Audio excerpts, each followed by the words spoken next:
Good morning. We take a seat and we start.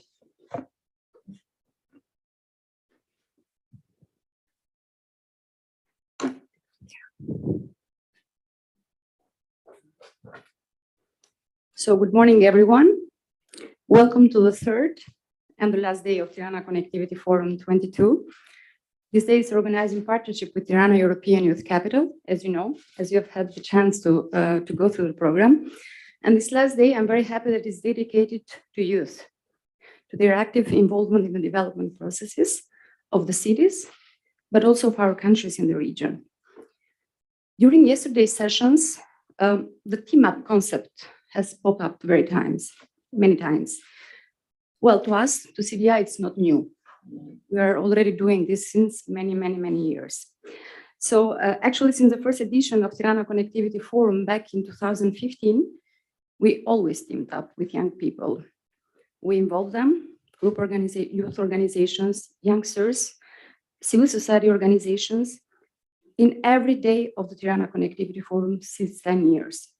They have actively participating and contributing to many topics, but also to complex processes that many of the youngsters maybe have difficulties to understand how they work, how they can engage, how they can participate, how can they contribute. Time has shown that we, think tanks and youth organizations, can work together, can develop joint ideas, can implement joint projects, and together push for better and more inclusive policies. Together, we can help aligning priorities to the benefit of all parties.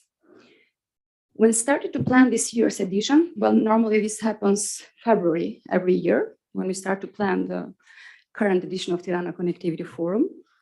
The Tirana European Youth Capital had just started the implementation. It was February, I think, that the opening ceremony was organized at the Palace of Congresses. And we were hearing about the objectives, and we started to think, well, in September, October, which is usually, those are the 2 months that we organize our forum, this title will be ongoing, will be under implementation. So we thought that it would be a perfect occasion to team up, so to again implement teaming up with the National Youth Congress of Albania and develop specific sessions to delve deeper into what this title is, how it impacts youth, our local institution, how can we better and improve our public policies at local level, but also at national level, but why not, also at regional level. So Tirana Connectivity Forum today, and this is our third day, embodies one of the best examples of our joint work that we carry out with NYC Albania, with National Youth Congress of Albania, but also with the other councils, youth councils in the region that we have been cooperating so far since 6 years under the Connecting Youth platform. During this day, we will be discussing about the role of youth in sectoral policies applied in Southeast Europe 6. We believe that youth has a direct stake not only in the youth policies, but also in all the other public policies that are being implemented and that support the development of each and every sector. Main findings of our latest research that has been conducted with Connecting Youth platform with all the youth councils in the Western Balkan region will be also shared today. And those findings have to do with youth sectoral employment opportunities. So we'll have a possibility to learn more about the results of that research. We will also talk a lot today about legacy. It's a very important word that we would like today to be explored, what it means. The legacy not only of the European Year of Youth, as you know, 2022 has been declared by the President of the European Commission as the European Year of Youth, but also of Tirana European Youth Capital. We will hear today many achievements of both titles from different perspectives, but we will also debate about why and how we can mainstream youth demands, not only in the EU, but also in the national and local public policies. We will also explore the best and most adapted ways to make it happen. The title of today's session is Secure and Future-Proof Enlargement. This is the title that we picked up for the third day of Tirana Connectivity Forum. We want the enlargement toolbox to include youngsters groups, not only as a beneficiary of this process in the future, but we want enlargement toolbox to include youngsters as shapers, as active contributors of EU policies and of their programs today, not in the future. We will do it right now. Only by involving the youngsters in all the stages of public policy, both at national and regional and EU level, policymakers can ensure youth commitment, engagement, but as well the resilience and the sustainability of policy outcomes.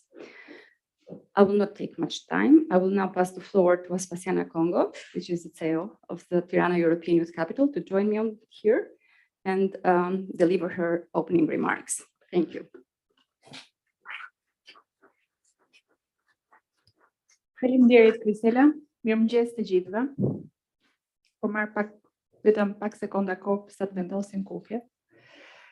Për ne në fakt, si Kongresi Yunor Kombëtar, por edhe në kuadër të titullit Tirana Kryeqytet Europian i Rinisë, është një ditë shumë e rëndësishme dhe veçantë sot, sepse për herë të parë, rinia është në agjendën zyrtare të Tirana Connectivity Forum.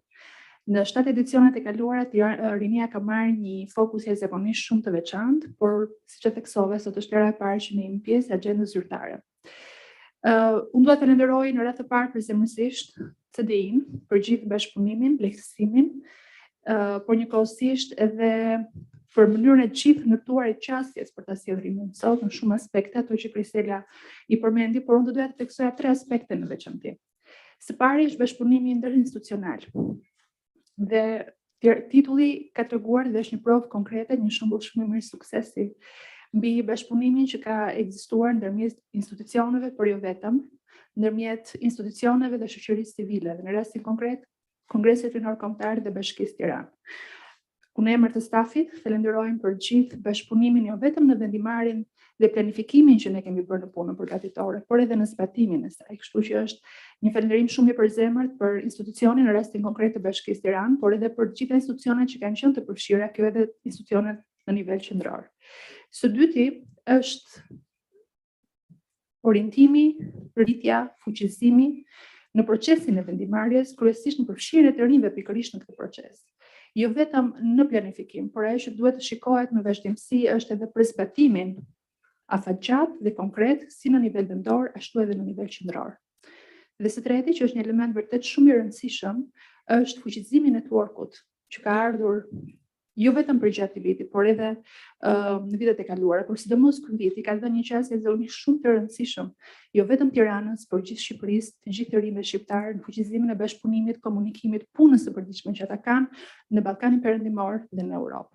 Këto janë 3 aspekte që sot do diskutohen gjatë paneleve të ndryshme, dhe puna jonë nga ana tjetër do vazhdoj. Në Tirana Kryeqytet Europian i Rinisë ne jemi të bazuar në 8 objektiva kryesor, që besoj për një pjesë të mirë janë të njohur sepse kanë kaluar disa muaj në cilën zhvillohen aktivitete të ndryshme të fokusuar te inovacioni, te ekonomia, te kultura, te diversiteti, sporti, midisi, te hapësirat rinore, te të rinjën europian. Janë rreth 1000 aktivitete që ne kemi parashikuar për të implementuar, kur deri më sot kemi arritur të zhvillojmë 795 dhe jemi në proces ku çdo ditë ndodhin aktivitete. Dhe ajo se çfarë për ne është e rëndësishme, një fokus jashtëzakonisht shumë të veçantë është vazhdimësia, ku jemi duke punuar shumë fort, që puna jonë të mos mbyllet në 31 dhjetor, por të ketë një vazhdim, dhe pse jo, të jemi në Tirana Connectivity Forum për vitin e ardhshëm, me një agjendë shumë herë më të fokusuar dhe më të madhe tek pjesa e rinisë. Unë nuk do doja të zgjates sa shumë, dua t'ju uroj ditë të mbar sot, në të gjitha pikat e diskutimit që do jam shumë e sigurt që kanë për të dalë çështje shumë të rëndësishme për të parë në vazhdimsi, dhe do doja që t'i jepja fjalën në kryetares së bashkisë, zotit Keti Luarasti.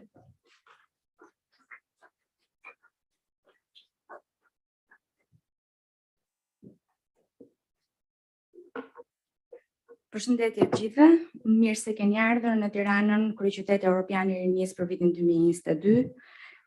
Ju faleminderit që ne si Bashkia e Tiranës dhe si Tirana European Youth Capital jemi bashkuar forumit të Tirana Connectivity dhe është fantastike të mendosh që vetëm në 2003 në forumin e Selanikut u diskutua pjesa e idesë që edhe vendet e Ballkanit Perëndimor duhet ishin pjesë e Bashkimit Evropian. Unë mbaj mend që isha studente në atë kohë, sapo diplomuar, dhe ishte me vërtet një ndjesi shumë e mirë të mendoje që vendi ynë do ishte pjesë e këtij bashkimi, i cili do të krijonte eksaktësisht atë formë paqeje, atë formë zhvillimi ekonomik dhe politik për të krijuar edhe për vendet e Ballkanit Perëndimor dhe për gjithë rajonin atë frym bashkëpunimi, atë lidhje dhe atë marrëdhënie të krijuar ndërmjet vendeve siç ekziston sot, ashtu edhe për ne vendet e këtij rajoni.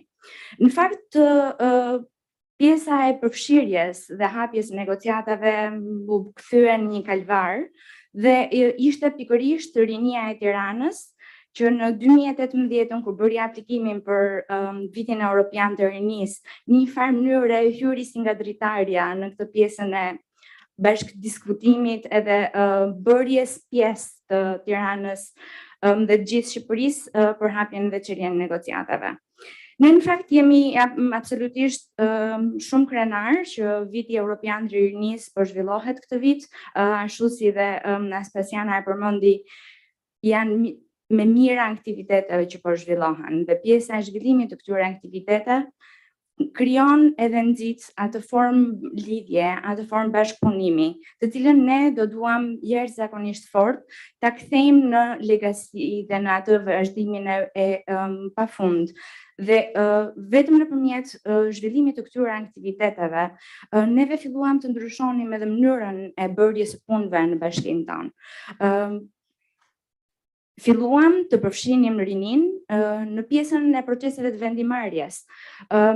Shumë aktivitete janë kryer nga Bashkia e Tiranës dhe nga Kryeqyteti Evropian i Rinisë për të zhvilluar buxhetimin me pjesëmarrje, për të përfshirë të rinjt, grupet rinore, shoqatat rinore, në elementet që janë jashtëzakonisht të rëndësishme për zhvillimin demokratik dhe jetën demokratike të vendit dhe të qytetit tonë. Është shumë e rëndësishme që gjithë rritnia të jetë aktive dhe ky është fokusi kryesor të cilën ne po e përfshim. Ne e dimë që jetojmë në një periudhë tensioni dhe stresi mjaft lart.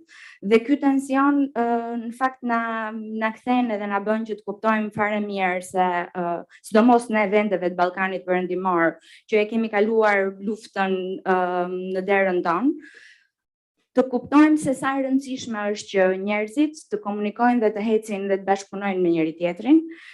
Rinia e vendeve të ndryshme të punojnë për të pasur një të ardhme më të mirë dhe për të pasur një kohezion edhe një vendimarrje në të gjitha proceset që ndodhin në qoftë ajo në qeverisjen qendrore apo në qeverisjen lokale, dhe mbi të gjitha të jenë aktiv edhe në politik, të jenë aktiv edhe në jetën kulturore dhe në jetën sociale të vendit, sepse është e vetmja formë që ne mund të kemi edhe bashkëpunimin, edhe idetë të reja, është e vetmja formë që edhe ju nesër na kërkoni llogari ne që politik bërësve për gjithë ato që kemi vendosur, kemi bërë apo nuk kemi bërë gjatë viteve të drejtimit në qeverisjen tonë. Në fakt, gjithë pjesa e idesë connectivities, gjithë pjesa e idesë bashkëpunimit edhe të lidhjes, është në një farë mënyre eksaktësisht edhe ajo misioni që ne kishim kur krijuam vitin Evropian të rinisë, kur aplikuam për këtë titull fantastik. Dhe besoj që deri në këtë moment ne ja kemi dalë mban shumë mirë dhe kemi arritur atë lidhje që shoqatat rinore e kanë. Dhe në fakt janë duke ja ushtruar edhe si presion të bukur qeverisjes lokale, qeverisjes qendrore, për të përfshirë të gjitha idetë, mendimet, inovacionin e tyre në punën tonë të përditshme. Unë në fakt jam shumë e lumtur që ne u bëm pjesë e Tirana Connectivity Forum, edhe uroj shumë që këtë gjë ta vazhdojmë edhe në vitet e tjera në vijim, sepse është shumë e rëndësishme për ne dhe absolutisht për ju, edhe ju të rinj që vini nga gjithë Ballkani edhe nga gjithë Evropa, që të forcon e jashtëzakonisht shumë këtë lloj lidhje, këtë lloj ure bashkëpunimi, në mënyrë që ne të gjithë të kemi një të ardhme sa më të mirë përpara nesh, që ne të gjithë kuptojmë se luftrat na bëjnë fakt më të këqij, nuk na bëjnë më të mirë. Unë ju uroj shumë suksese dhe shpresoj shumë që do ju shikojmë për vite me radhë në Tiranë, edhe në bashkëpunimin që kemi ne me shoqatat rinore dhe me të gjitha institucionet e tjera. Suksesa!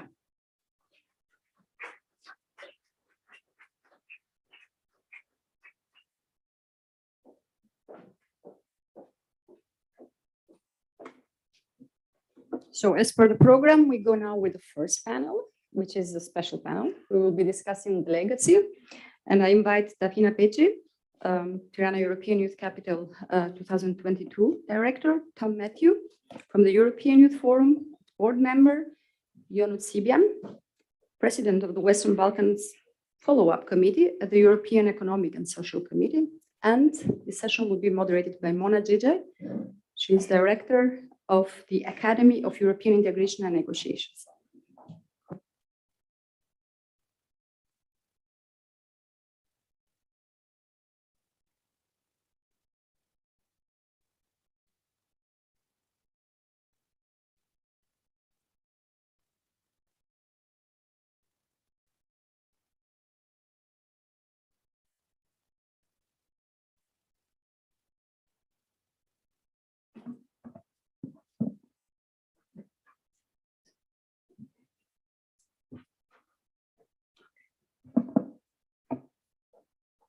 Good morning, everyone.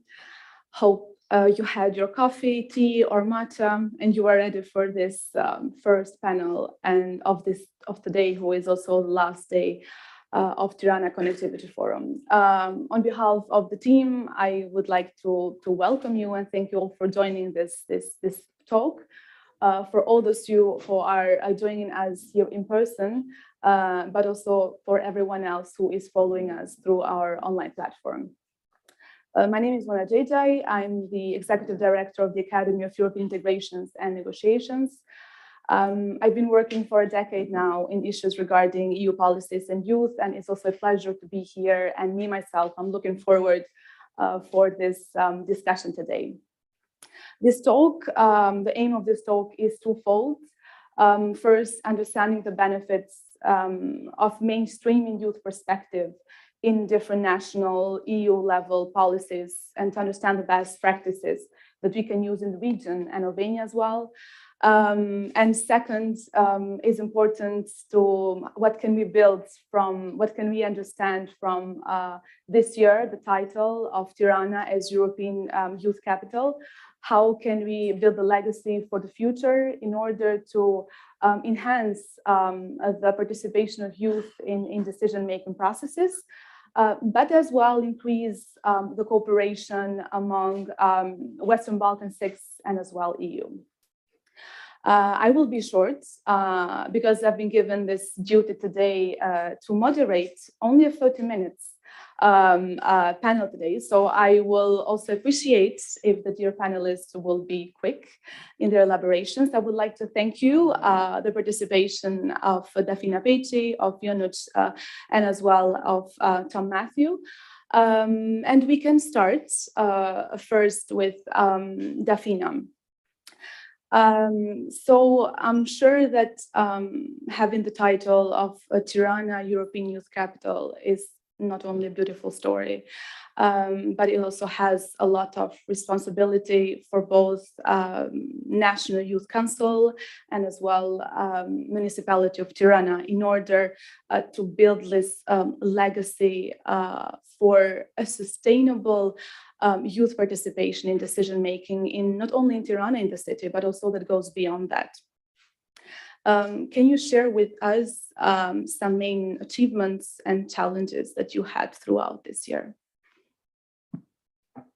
Thank you very much, Mona. Greetings to all of you. Very happy to be part of this panel and dedicated today for youth and the legacy that I think it's the main challenge, not only of Tirana European Youth Capital, but also of the European Year of Youth as such. Pleasure to have you as a moderator as well. I would start by challenges first, and maybe it would be interesting that for each challenge we also listen to what was achievements towards that. The first challenge, I would say, it was to go out of the comfort zone, both as a national youth structure and a municipality, and take over a risk of experimenting. Because for 10 years of experience as National Youth Congress all across Albania, we were quite knowledgeable upon the obstacles and difficulties that institutions, but also youth organizations do face towards youth sector, youth policies, and youth development. We have a considerable lack of expertise, lack of knowledge, lack of funds, and lack of proper functioning structures.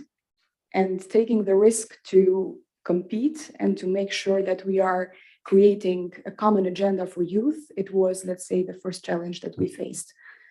The achievement was that we made it with a very persistent group of youth organizations that are very active in Tirana, but not only. So many of them are also part of this panel here listening. We made sure that we involve more than 170 youngsters, active youngsters coming from universities, high schools, youth organizations, non-formal groups in the consultation phases and process in order to make sure that whatever we are submitting in Brussels is properly based on what young people want. On the other side, a very dedicated team from Municipality of Tirana was created in order to fill us with the proper knowledge and data and materials that they had in disposal and good ideas and projects that they have been developing for years in order for us to enrich the program and make sure that whatever we do, it's somehow based on the capability of Municipality of Tirana to guarantee. To bring the title here, it was not easy at all. The second challenge was not in our hands to handle, but it was in our hands to manage. We were supposed to create the structure immediately after the earthquake and a very hectic pandemic period. So I would say even the focus of politicians, the distribution of funds, the momentum of the society had completely changed. For us to keep the focus on track was quite a challenge. What we did and the achievement is that we didn't give up at all. Because if there is any target group that needed to be treated carefully during this period of time, were youth. We should not forget that having the title in Albania came as also as a response to the non-opening negotiations phase that we faced by the end of 2019. We had to keep the momentum, we had to invest more in the younger generation, and we had to show that for the first time after so long, institutions and youth organizations are working hand in hand to cope with the situation. The third challenge was to create the proper architecture in order not to fail on co-managing. We are an independent body. We have worked so hard for 10 years to keep our independency as national youth structure. And on the other side, we are also not naive and fully aware that sometimes messing with politics in countries which are under, let's say, developing processes could be risky as well. So what we did is that we properly managed to create a regulation architecture as such that we are for real co-managing the title. And the fourth thing is managing expectations. We have here, I think, our manager of monitoring and evaluation when she and her team conducted the first study upon the youth expectation about the title all across Albania. I would say it's a merit of both sides, but it's the proper time to especially thank Municipality of Tirana and the Council of Municipality of Tirana to adopt our proposition to keep the title spread up in national level, because it was not an easy decision. We understood that the young people of Albania were expecting everything from this title. every single thing that they didn't see for so many years happening. And managing this kind of expectation for us, it was the most difficult job. We received 985 applications for projects, and we managed to fulfill 360 of them, plus around 60 flagship initiatives. One of them is even Tirana Connectivity Forum. And we understood what kind of heavy burden is on our shoulders to bring these youngsters not only opportunities, but a kind of perspective and vision. So when we ask them not to leave the country, we have something also to offer to them. And the last challenge, which is not fulfilled, because if I say the achievement, then I don't have anything else to say on the next Tirana Connectivity Forum, is the legacy for which we are working so hard. We have a wonderful team of 30 dedicated professionals, a large network of hundreds of organizations all across Albania willing to work in 8 programmatic fields, as our general coordinator mentioned. And it would be such a waste not to be focused on the legacy by keeping in mind that sometimes when people achieve so far, they should look back to the roots. This is for now. Thank you. Thank you for sharing also some behind stories of all the challenges that you've been experiencing this period, and allow me to congratulate you on all the job you've been doing so far and the challenges ahead you had for the months coming, and who knows for the upcoming year. Going from National Youth Council, the greatest NGO umbrella in Albania about youth organizations, I would go to direct the attention to Tom. Tom, you sit on the governing boards of the biggest European youth membership-led organization in Europe. Based on your direct experience and involvement, considering all also the experience you had through these years, can you share with us the EU-led practices, all those mechanisms and instruments in order to mainstream the youth perspective in every national and policy field? Sure. Yeah, good morning, everyone. It's really cool to be here. There are not many examples, to be honest. I think one of the flagship ones is the EU Youth Dialogue, which is about bringing young people's voices into decision-making processes. But it's quite consultation heavy. It's quite focused on the sort of areas that are typically seen as youth topics, education, employment, these sorts of areas. So there's lots of room for improvement. And this really matters. It really matters for young people because democracy tends to exclude young people either by design or in practice. It can exclude young people by design when young people are not able to vote. It can exclude young people in practice when there are very little consultation with young people, where young people are not taken as seriously as other stakeholders and other demographics are. And this matters because the consequences are massive, not just for young people, but for democracy. There's some recent research done by an organization called Onward, which found that 50% of young Europeans believe authoritarian governments would be better at dealing with climate change than democracies. 50% of young people believe military rule is a good way to run the country. When democracy doesn't work for young people, the consequences are massive. So it's really important that we think about how we can include young people much more centrally into policy-making processes. And one of the things we're calling for at the European Youth Forum is an EU youth test to try and address some of this gap. And there are 3 components to this youth test. If a youth test was to be implemented, it would mean that for all new EU policy, there are 3 stages which it would have to go through. The first is consultation.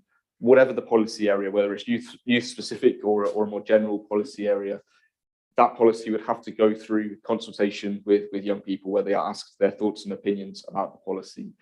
The second step would be an impact assessment, where the policy is looked at from an impact point of view in terms of how it will affect young people. And the third step is mitigation measures. So if the consultation stage or the impact assessment stage highlights a negative effect that the policy could have on young people, then it would need to go through some mitigation processes to offset that negative impact. And hopefully that would mean that across the board, young people's opinions are much more centrally mainstreamed. We've probably all been in a situation at an event or a meeting where we've had an idea, we've had something we wanted to contribute, a critique, or something we wanted to say, but we either haven't been given the opportunity to share that, or we felt like an imposter in an alien environment and we didn't have the confidence to say that. And that's often how young people feel in democracy. It can be a system that is hard for young people to access, and that's why we have to be a little bit more creative about how young people engage in democracy. And particularly from an EU perspective, there's a lot of big, complicated EU institutions. To make that accessible to young people, you have to be really deliberate about how you go about doing that. And we think an EU Youth Test would help us to go a little bit closer towards making sure young people's opinions are mainstreamed across all different policy areas, but there's a long way to go. Thank you a lot for your inputs. I'm sure they are really appreciated and helpful because I see here there are many representatives, not only from the NGO sector, youth organization, but as well from the national and local institutions that work on youth policy. Mr. Sibian, you recently led a high-level conference on youth policy in the Western Balkans. Which called for an action in order to involve youth in decision-making. What can you share with us as the main takeaways, but as well some recommendations in order to involve youth in decision-making in the Western Balkan region? Thank you. Indeed, we organized together with the Regional Cooperation Council, European Commission, and the Czech Presidency, a high-level conference to have a discussion on our own initiative opinion on youth in the Balkans. Why we have decided in ESC to focus for several months on this topic, because we've seen during our fact-finding mission that in those countries we have more and more people living. And for instance, in Bosnia and Herzegovina, it was quite interesting to see, this was in April this year, that young people that they have very good jobs in international institutions, embassies, European Commission delegation, they are starting to leave. So the money are not, and the work environment and not everything. I mean, the hope is not there. There is no hope. And living probably for less paid less money in or for nothing, just to leave the country. So this is I think for us in Brussels is very worrying, because we see that there will be no enlargement in this region if you don't have young people being involved in the society to do the reforms.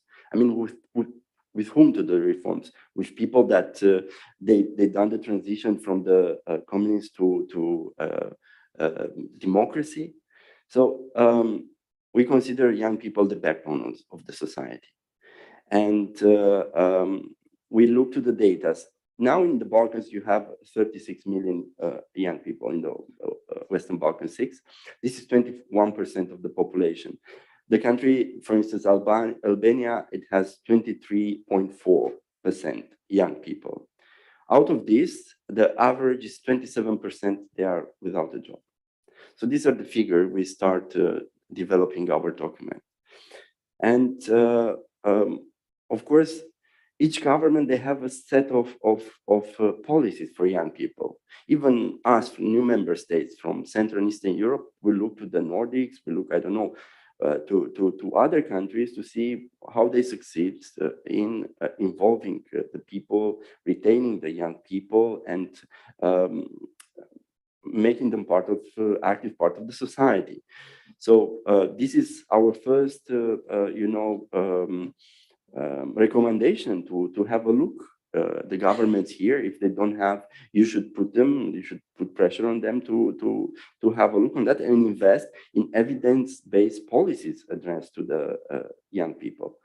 One of the issues when you are developing evidence-based policies, you need data. And it's one of our main issues here in the region, that you cannot rely on accurate data.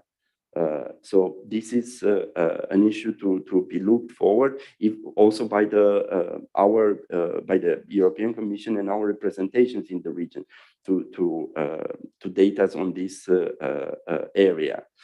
Of course, budget allocation. This is very important. We look to several countries to the budget allocation. It's with ups and downs. If you have election year, you have some money. Next 3 years, there is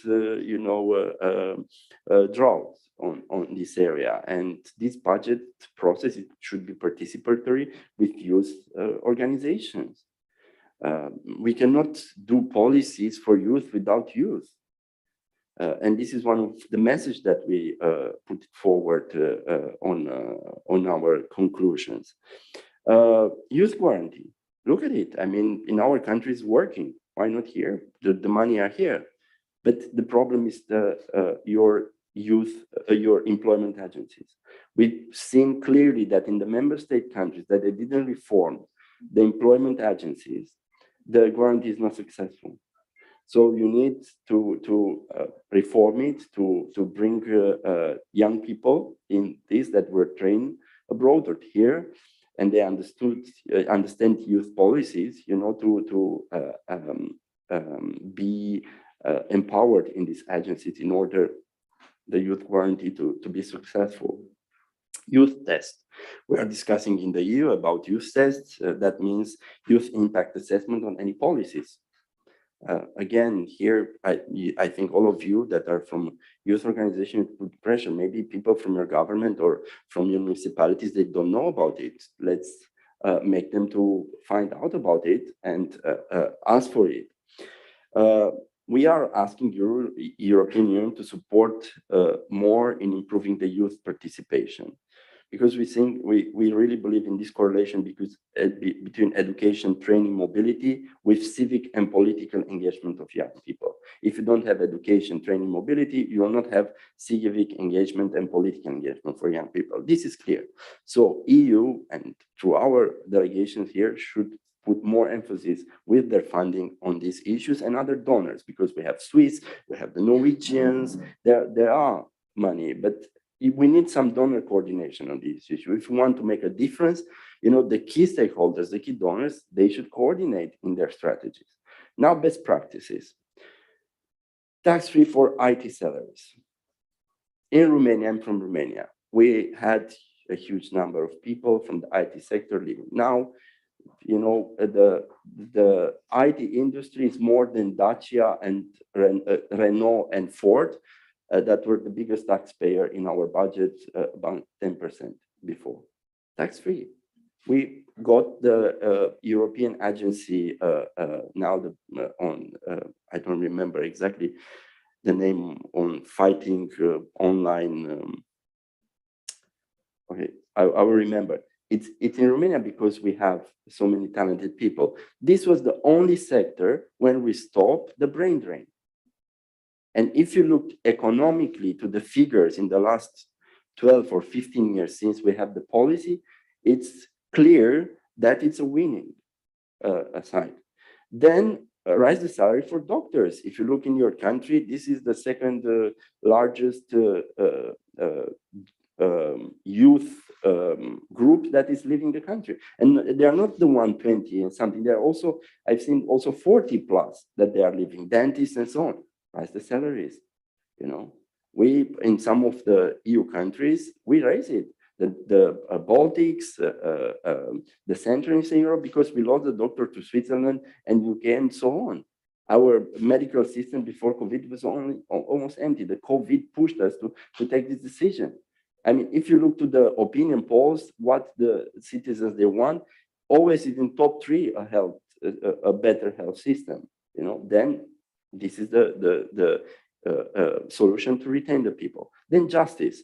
If you look to the data that we provide, in our opinion, actually it's not the economic situation that is the first issue for which the young people, they take the decision to leave. It's corruption and rule of law. So if you want that, let's have a powerful chief prosecutor. How we do that? Selecting it independently. Ask the European chief prosecutor to participate to the selection of the chief prosecutors in your countries. If put the pressure on the politicians to do that. We have done this in Romania. Now is the European chief prosecutor, Laura Kövesi. But this was the way we selected. It was a panel between psychologists and people from important people from civil society. But it was a huge pressure that young people, I was young at that time, we strike and we put it on the politicians to do reform. Then the agency for procurement. One of the issues of corruption is procurement. I had the chance to have coffees with my colleagues, Albanian colleagues that we studied abroad, and we discussed the procurement. If you want an independent procurement agency, let's ask the European Commission or the Swiss cooperation program to co-fund their salaries. I mean, you cannot be independent with 400 euros salaries, looking for procurements of millions. Let's be, fair on this. So this is again, how you make independent those institutions in order the young people to see that there is an opportunity, there are changes, and the rule of law, it will be there one day, the membership, it will be there one day, and the standard of living are improving, and their voice, the young people's voice, is heard. Thank you for sharing with us many concerns and, to be honest, a realistic picture of how the situation in the Western Balkans in regarding youth, and also a list of to-do homeworks and recommendations for youth NGOs and national local institutions in Albania and in the region, as I can see here. I would like to continue the discussion in this direction. So, Dafina, do you share the same concerns? Mr. Sibian mentioned migration, brain drain, lack of accurate data regarding youth, unemployment. Are the same concerns that how can we do policy without youth in the region? And how do you see, how can we go beyond 2022, beyond this title of Tirana European Youth Capital? How do you see 2023-25 of the youth situation in the region? Okay, let's try to do some Nostradamus here. The problem is, firstly, of course, I share most of the concerns that were mentioned. I mean, we are living, despite the fact that we are living in different societies, the reality that we are facing has common, let's say, aspects, and it's not difficult to understand young people, even from the Southeast Europe, even from the European, let's say, states. When it comes to unemployability, not fitting yourself in the society, lack of spaces, human rights being into crisis as soon as a major crisis occurs. This is not new, even for the humankind history. What I would like to mention is the fact that usually people start thinking about future and legacy, or when they are reaching the end, or when they are near to a crisis. And I think this kind of attitude has to change once and for good, because if you want to change the future, you have to do it while you have the power.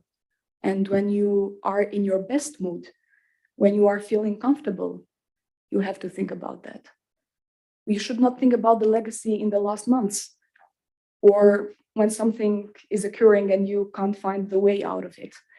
So to speak about 2023, 2025 is something that we must have been thinking much, let's say, before than today. For example, in order for us to build a legacy, we made sure, for example, that the people that we are working with are quite capable and professionals, so we trust them. In order to ensure the legacy of cooperation among National Youth Congress and municipality, we worked so hard to be honest as much as we could towards one another, and sit on a table and co-decide, and also tell about the challenges and difficulties we are facing with one another. In order to have youth organizations and groups and young people believing on you, you have to do what is right to do when you are trying to answer them what they need.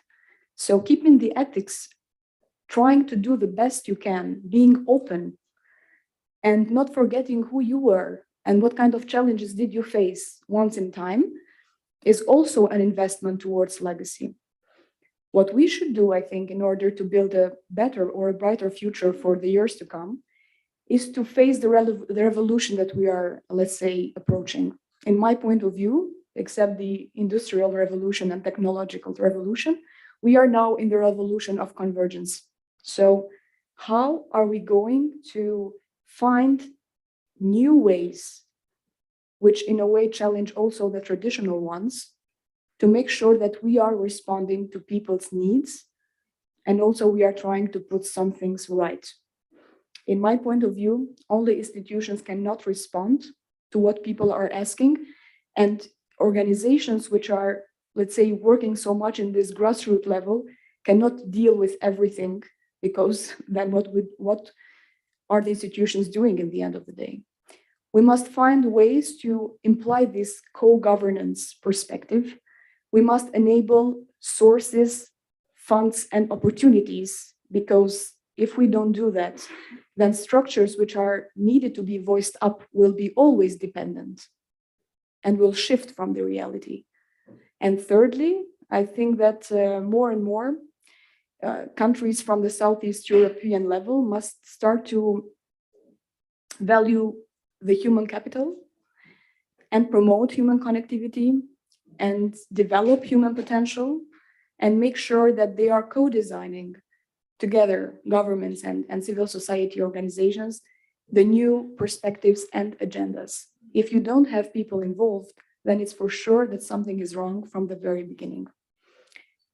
We are working hard with our team and also municipality of Tirana and other partners in central level, international partners, business community. I would also say that business community and different agents play quite a role in this circle to find a way of creating a momentum and an architecture which will respond to the needs of the community, not only young people. Let's say in general, the society has several needs. I mean, our specialty is to work with young people, but young people are not, let's say, isolated from other generations. Being young is a 10 years matter.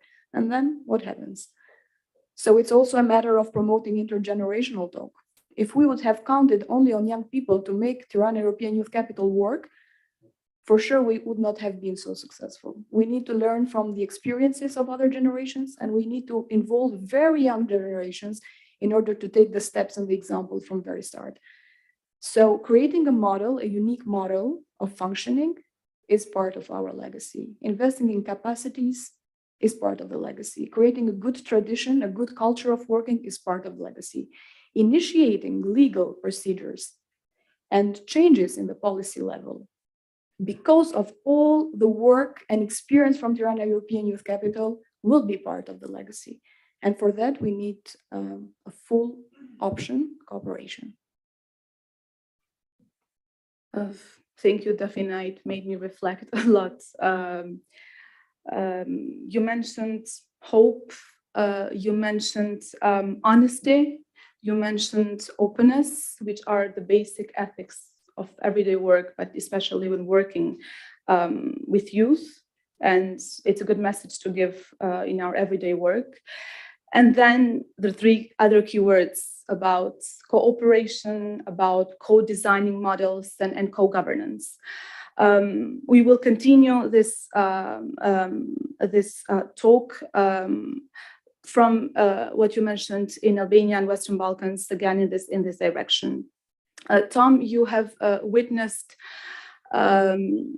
many stories of capitals, European capitals. Can you share with us your opinion if Tirana, the legacy of Tirana, can have an impact on other capitals, but as well on this Western Balkan involvement in decision-making in the EU?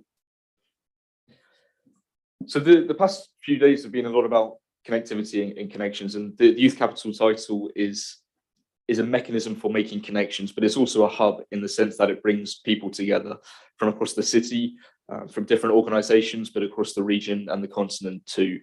And the European Youth Capital, it's not called the European Youth Capital by chance. We could have called it the Youth Capital when the project started in 2009. But the Europe part is really important for us. Similarly to democracy, if we don't raise a generation that sees the benefits of systems like democracy, then it's going to start to face increasing challenges, and we'll see more results like we recently saw in Italy. The same is true for the European Union. If we don't raise a generation that is aware of the benefits of cooperation and the benefits that the European Union can bring, then it too will begin to struggle.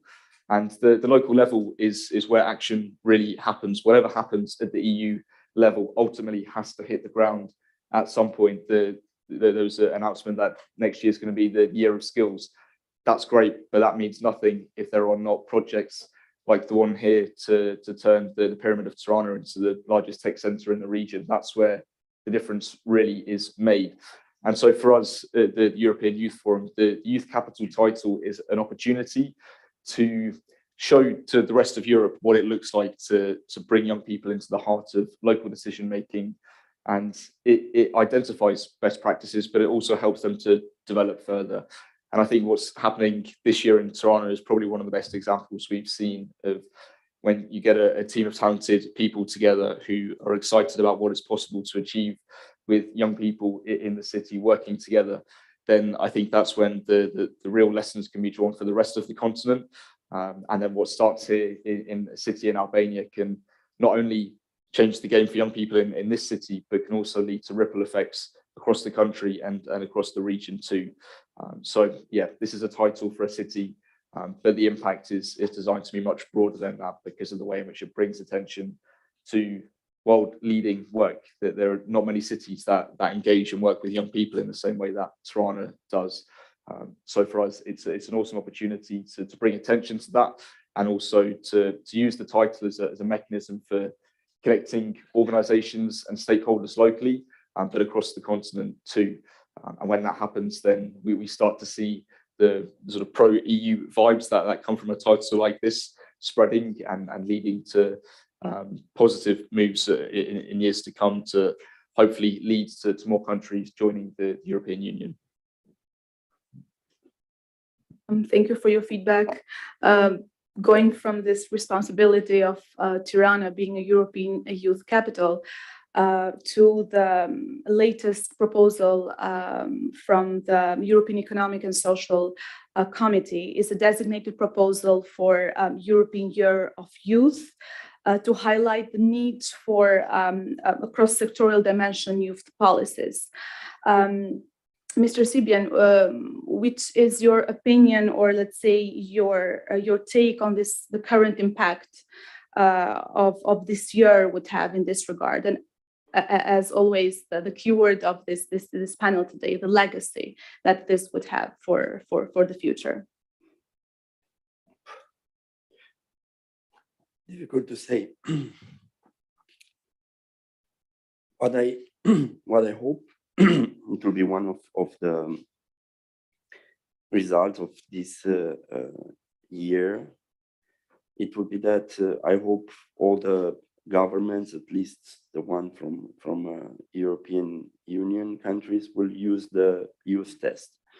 I think this would be a very good result, and will have at least the participation and the assessment of the young people in the process. Another I don't know, positive fact of this year is the fact that after pandemic and the Zoom years, it was an opportunity for the organization representing young people and different institutions to meet and to talk face to face. And I think this is a good thing, reconnecting. And another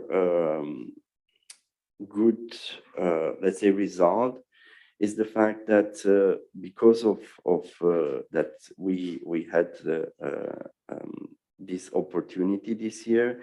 I think more and more governments, national governments, at least from the member states again, they were part of these discussions, and I hope they acknowledge the fact that they should do more in terms of youth policies and the budgets, because look what's happening in Sweden, for instance.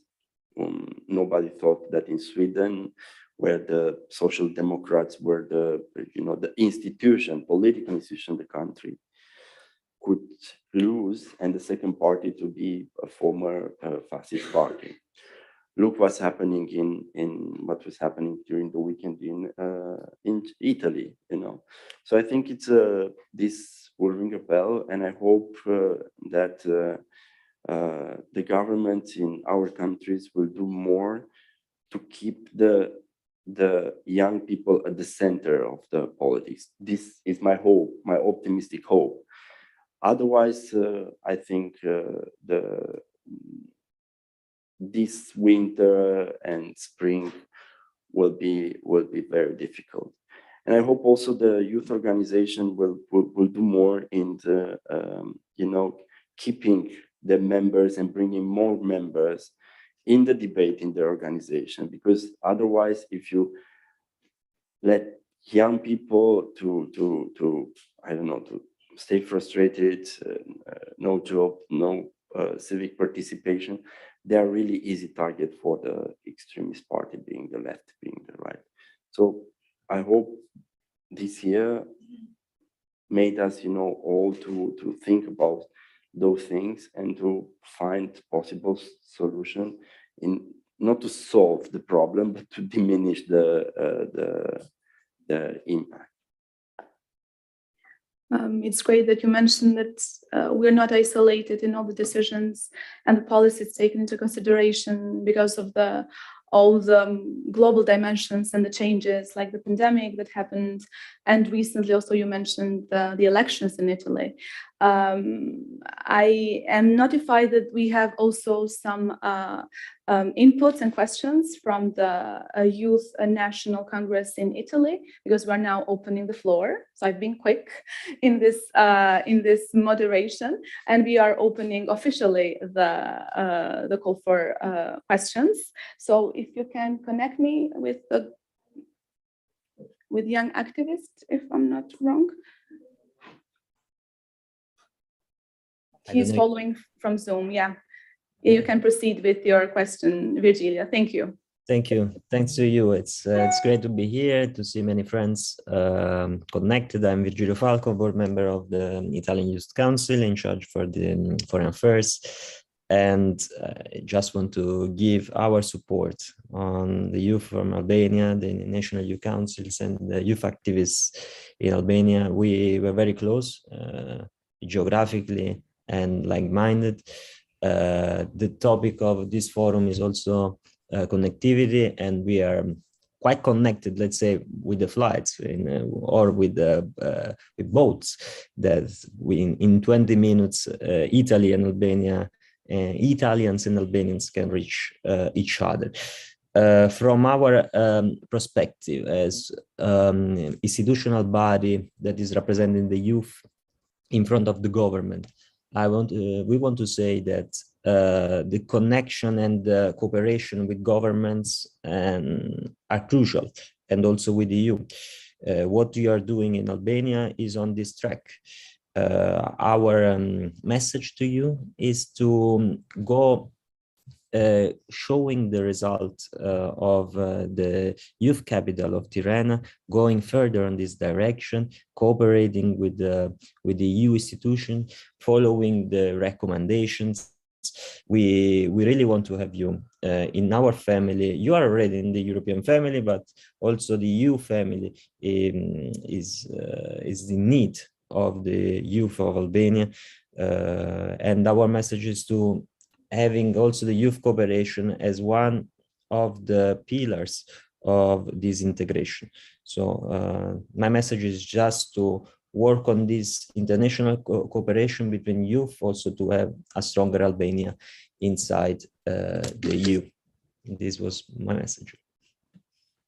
Thank you, Virgilio, for sharing your message of cooperation and as well spreading the best experiences from the project and from all the projects that have been supported from Tirana European Youth Capital. I don't know if we have any other question from the audience. Yes, thank you.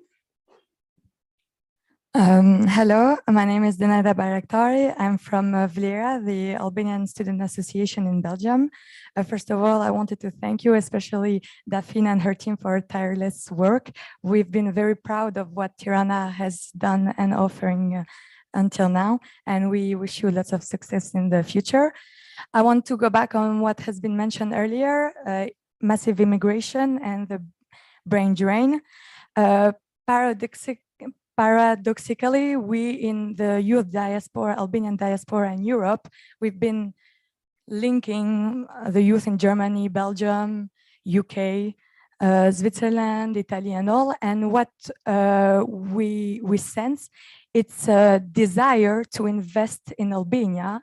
Our expertise come with our work, not just for holidays.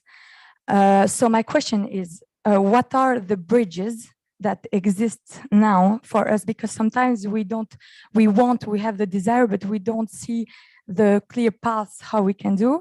And the second question is, in the elaboration of Tirana Youth Capital, have you considered the role of Albanian youth diaspora in Europe? And if so, how? Thank you very much.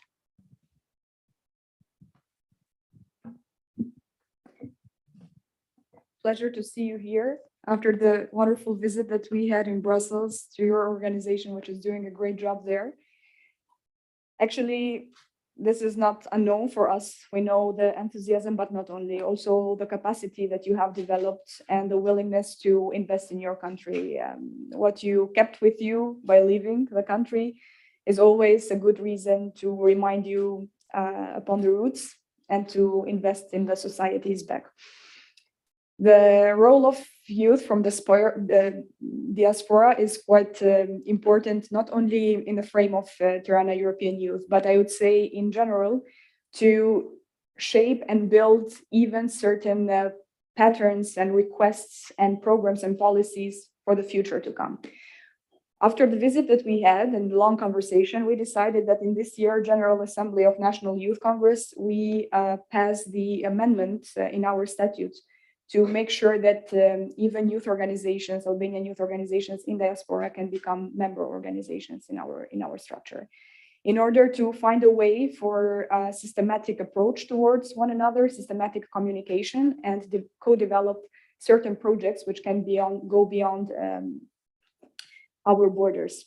Secondly, we designed a dedicated program which is Youth Are Europeans, and under that program is also the Tirana Connectivity Forum project, which made possible for young people from diaspora, but not only, to participate and to be in touch and come here.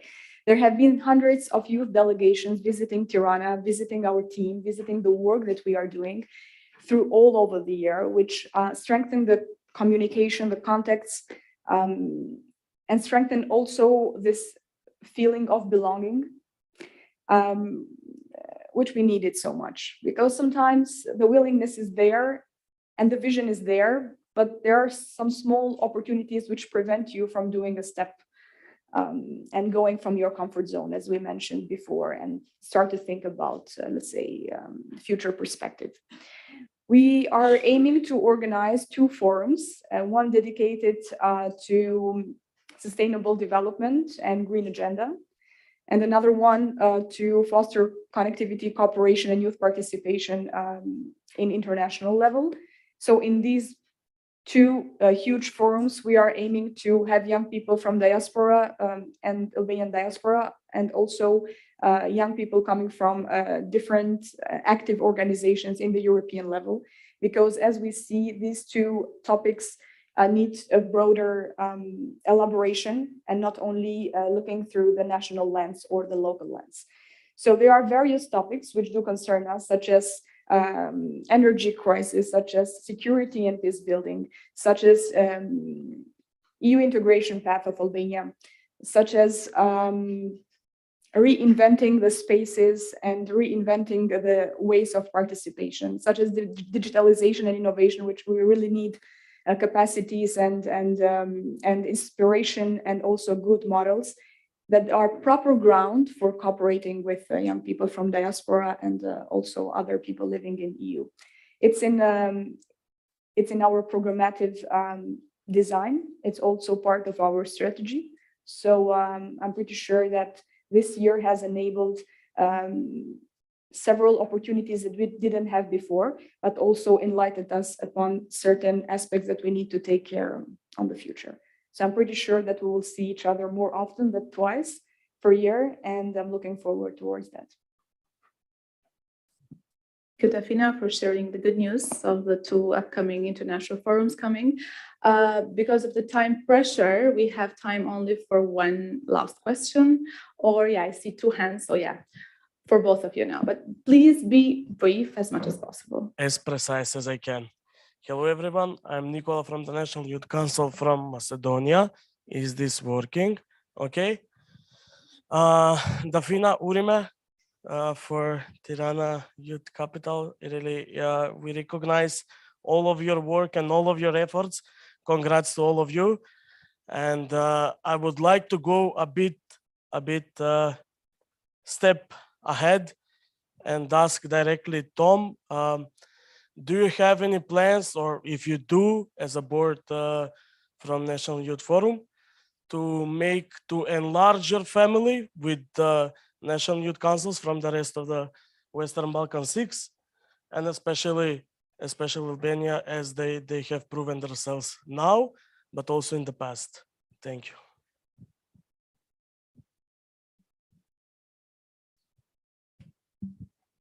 Hello, Anja from the National Youth Council of Serbia. Also, many congrats to Krk, but I think they know what we think of their great work that have been doing before, but also in the year of title.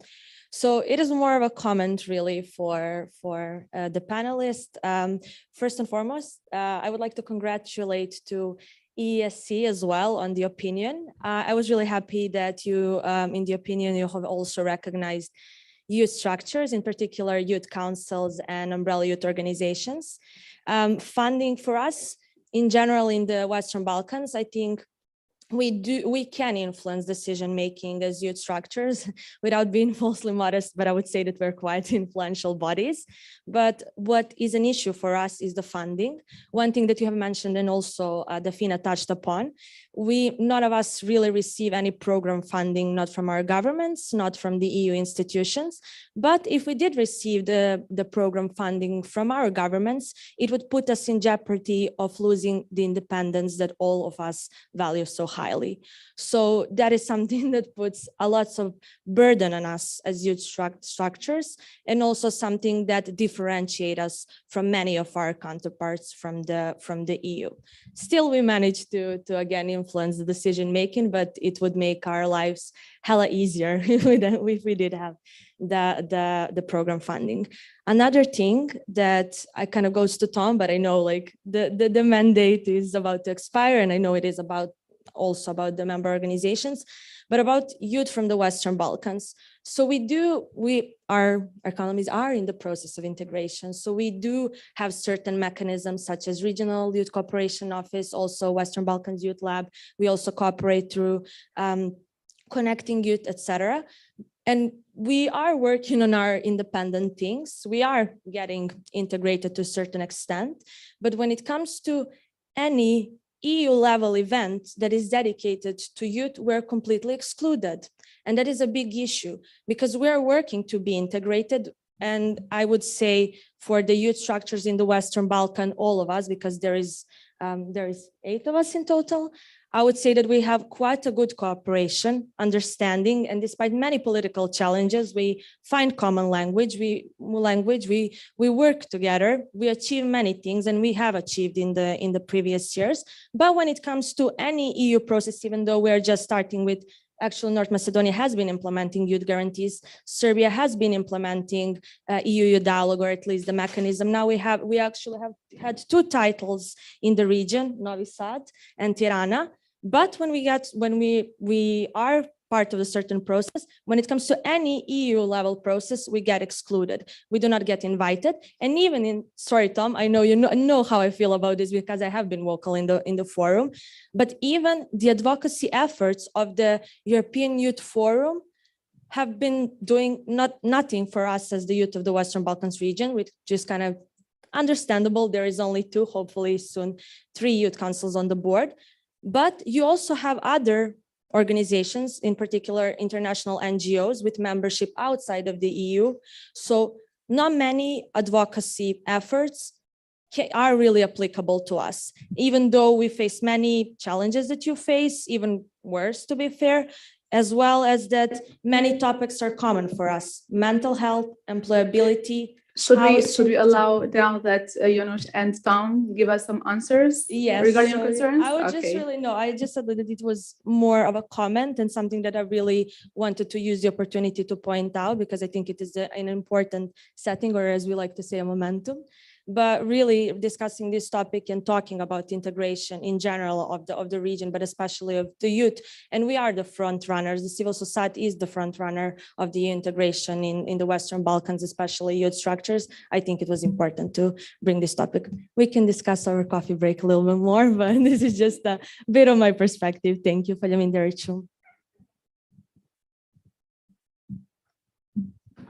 Okay, pick up on a couple of points, right? So firstly, on the membership point, I think if you ask people what are the biggest strengths of the youth forum, the 2 words which are most commonly mentioned are diversity and size, in that we represent most young people from across Europe in one way or another, because our membership represent over 6,000 youth organizations and 40 million young people.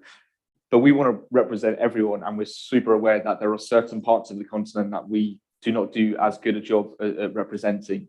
And so for us, absolutely, we want to have as many national youth councils in our membership as possible. Ultimately, it's up to the membership to decide, but our power comes from our diversity and our claim to being a legitimate representative of young people in Europe. And we're only able to make that claim if we do represent Europe in its full diversity. So absolutely, we want to be able to have as diverse and as inclusive membership as possible. And then briefly on Anya's point, that this is something which we need to get better on, and in the same way that the European Union does and other European institutions. It's in our interest to engage with the Western Balkans more than we do, because we believe that the European Union is a positive idea, and the stronger it is, the stronger we are as a continent. And one of the things which makes it stronger is when we are able to include all parts of the continent. So this it's critical, particularly because of the points you mentioned in terms of the issues which the world is facing at the moment are hitting parts of the Western Balkans much more intensely than other parts of the continent and other parts of the world too. And so if we're going to be serious about addressing problems where they are at their most intense and where they are being most directly affected, then the Western Balkans is a key region for us to engage with. So it's something we need to do more on. It's also challenging. There are difficulties. Most of our influence comes from working with the EU institutions, and because they're not as effective as possible engaging with Western Balkans, there's a bit of a sort of dual problem there. But we've got to be the ones to shift the dial and to make it a key part of our mission, because it's in our interest as much as it is in anybody else's interest. Yeah, I think you mentioned Western Balkan Youth Lab. It's part of our conclusion of the high-level conference in Prague. We really see this project as a good example to be supported in the next year. I hope RCC and the donors will continue this project. Then you said that the fact that you get money from the government or local authorities, this equals with losing your independence. Very wrong. You know, in our opinion, that we were asked by the European Commission to write on EPA and funding civil society, this was treated very clearly by us, saying that in order to prove that the funds are independent, they should be run transparently, call for proposal independent evaluators, or if the government would allow, to be contracted an independent foundation to run the funds. I mean, I think you should put, I want you not to say, I don't apply because government, I want you to put pressure on the government to make the system, you know, acceptable for you to apply. So this is the fight you should do it in the next year in order to be transparent and to be no problem of your, I don't know, reputation if you receive money from such sources. I mean, it's the money that your parents and you, that you have a job, you pay as taxes. It's not the government money, it's your money, taxpayer money. So it should be spent transparent and you should be part of these programs. Yeah, and about youth events, I didn't understand it. But you have TAXO, you know, we have this technical assistance program of the European Commission that could fund you sometime, you know, if you want to participate in Brussels or events of the European Commission, if you lack funds for it. And about membership, I don't know how it's now with the membership, but when we Central and European countries, we were about to, in the negotiation process, I know on some particular call for proposals, the big umbrellas from Brussels, they're obliged to have members from the candidate countries when they were applying to the European Commission for the institutional grant. So I think this was a good idea. It was also a push for both sides to get as members organizations from the candidate countries. So, yeah. Thank you a lot to Dafina, to Jonut, to Tom for their contribution in this panel. There is no coffee now. Immediately after this panel, I will welcome the following panel, but I'm glad that there is going to be good momentum, positive and good vibes from the panel here discussion and as well from the audience. Thank you a lot.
Great. Thank you very much for coming, despite I clapped my hands like a shepherd.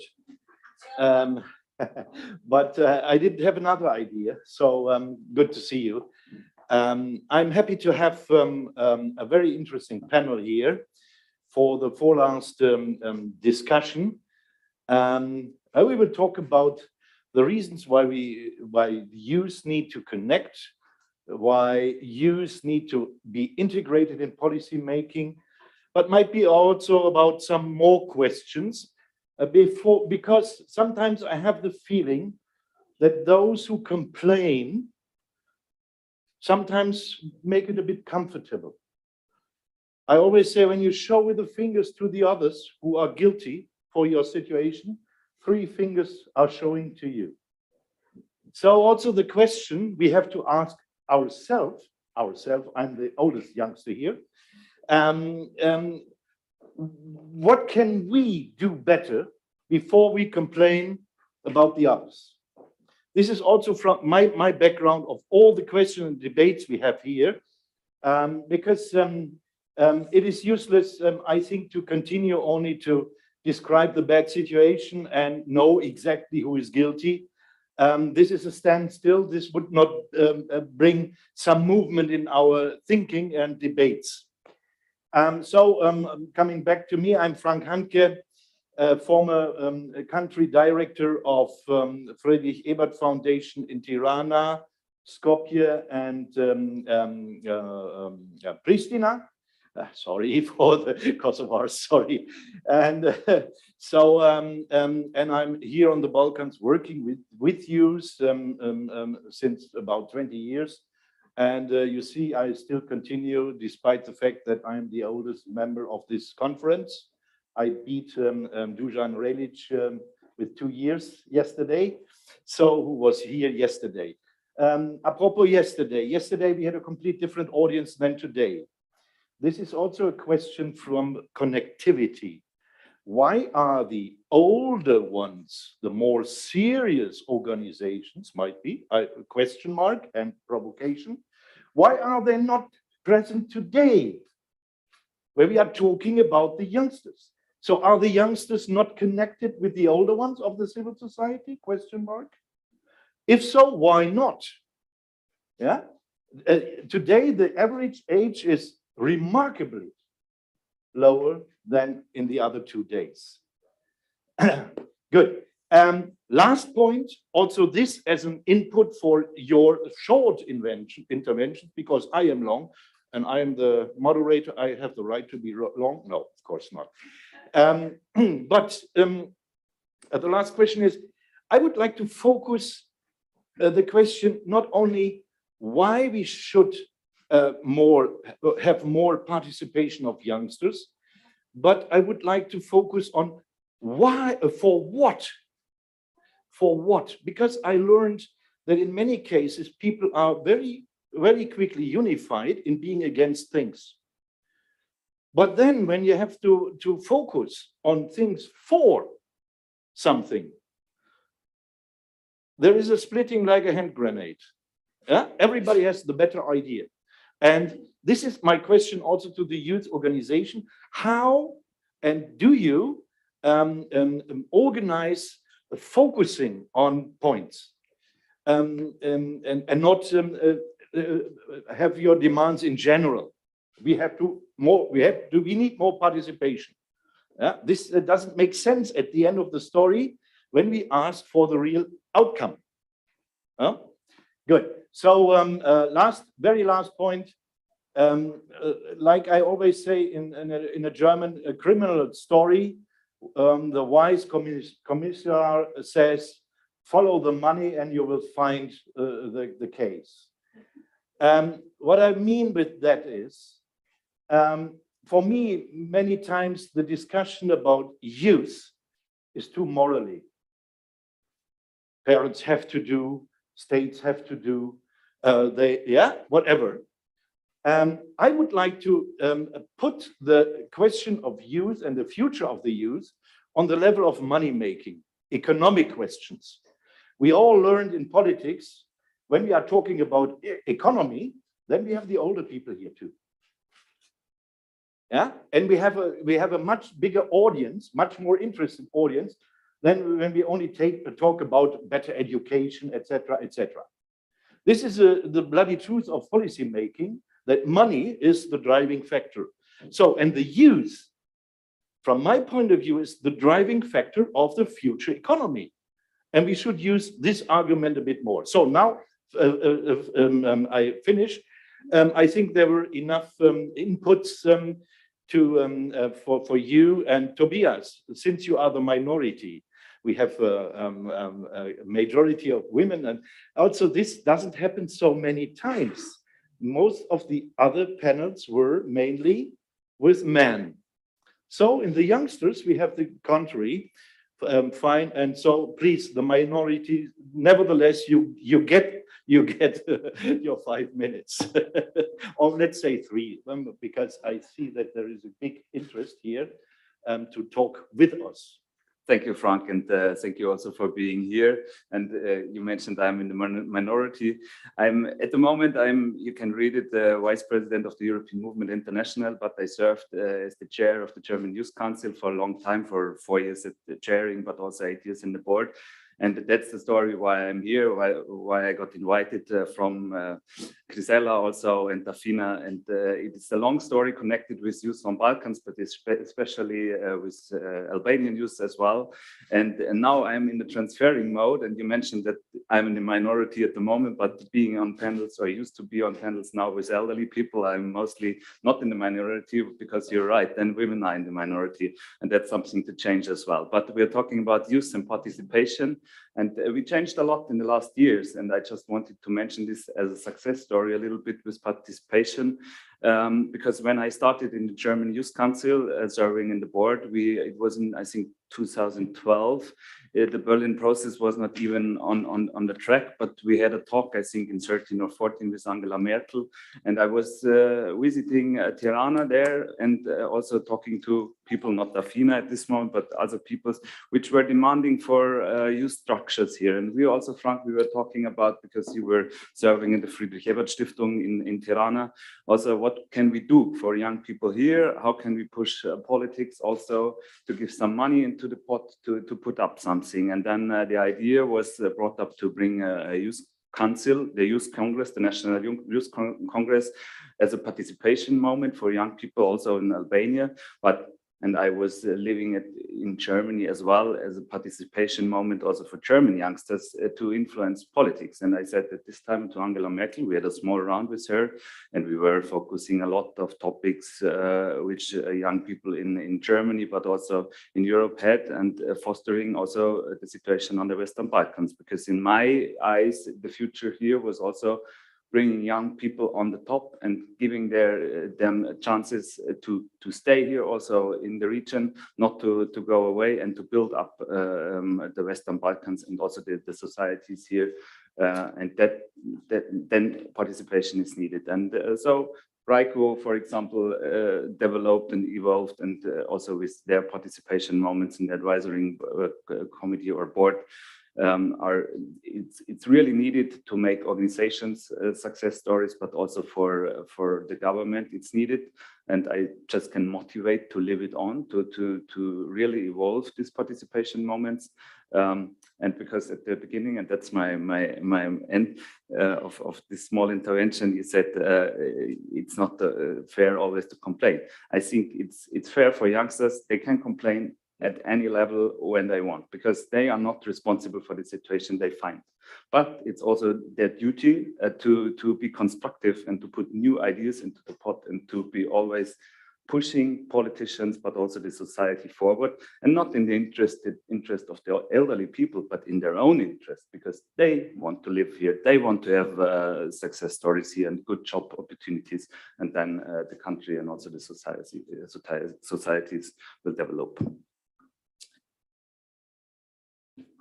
Thank you. Tatiana, I would like to ask you from your point of view. You are sitting in Brussels, the most hated city sometimes for people, because they always think Brussels is guilty for everything what happens or not happens. I think we should take the opportunity to hear that they are doing a lot and some very good things. So please. Thank you, Frank, for first of all, thank you for inviting, and it's a pleasure to be here. And as you said, most majority is young people. I'm definitely not representing any more young people, although I say we're all were young and beautiful, now just beautiful. So it's not a problem to be young or to be old. I think Defina has mentioned this intergenerational connections, connectivity also, which is very important to learn from each other and among the institutions. I mean, I'm happy that this is the European Economic and Social Committee. My colleague Jan was before, and me are here together with you, and I'm really. I would like to share a lot of ideas and within the opinions. I was rapporteur of already 15 opinions. 3 of them own initiative opinions, and right now I'm working on the opinion used for sustainability, engagement of young people into the actions. That will be the next opinion. And currently, we just yesterday had a hearing, that's why I couldn't come yesterday, on the education for sustainable development. And I think that if I just summarize what where I'm focusing on the opinions, the key it will be always education, training, and skills. Everything starts from education. And when I see you here, I can guess that majority of you have higher education. Can you raise the hands, those who have higher education in this room? Higher education, I mean, university or a college.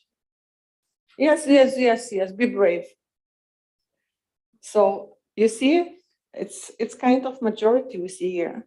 And we discussed it during the coffee break with Frank that sometimes, not sometimes, but very often, those who are, let's say, I'm working hard, like you, I'm sure that you're working hard, but those who are more came from school immediately to the labor market or graduated just from, not from universities, but dropped from universities, went to labor market or have vocational education and training. They are, of course, also active, but on the labor market, but not so much in the level you are operating. Therefore, I think that we have to focus where, why, and when it happens. And OECD research, actually PISA study, which is making this kind of comparison of the achievements of 15-year-olds in the member states, it's actually pointing that segregation is happening already then. 15-year-old people, young people are already segregated very strongly. Some of them are coming from good families, who give them values, right values, attitudes, who know culture, who are visiting museums, who are traveling, who are opening their horizons. And unfortunately, we have children from disadvantaged families, children who don't have this opportunity. And if public school is not providing this opportunity, these children become, of course, they get less opportunities later to enter, they can enter the labor market, of course, because there are a lot of schemes now proposed, especially in the European Union. And I'm also sure that this happens in the accession countries. But still, they don't have opportunity to complete higher education. And they are usually radicalized. They are usually very, they have a lot of negativity inside. And that's why when we observe the votes, why the voters and young people are voting like this, why they support nationalists, why they support the radical view, something like completely not understandable. We should understand that young people are not homogeneous. Among young people, as I have said already, there are those who are, let's say, bright side and something which is in the shadow. And then we have to take these young people from the shadow and also engage into the processes. It's not so easy, but I'm sure that you will succeed, because even today I was listening to what was read. I read also we got a lot of documents and in preparation to this meeting. So I see how many projects are happening, how many things, positive things are happening. So I'm actually optimistic, but still just be careful, because when we speak on behalf of the youth, be aware that some young people are not represented, and they know this. They know this, and they wait for their moment. Thank you very much that you.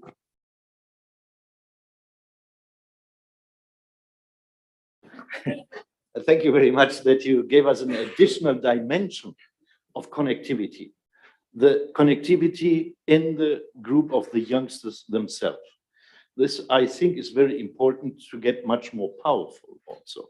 As you said, the danger that those who were lost will be against you, even when you are a youngster too, is very high.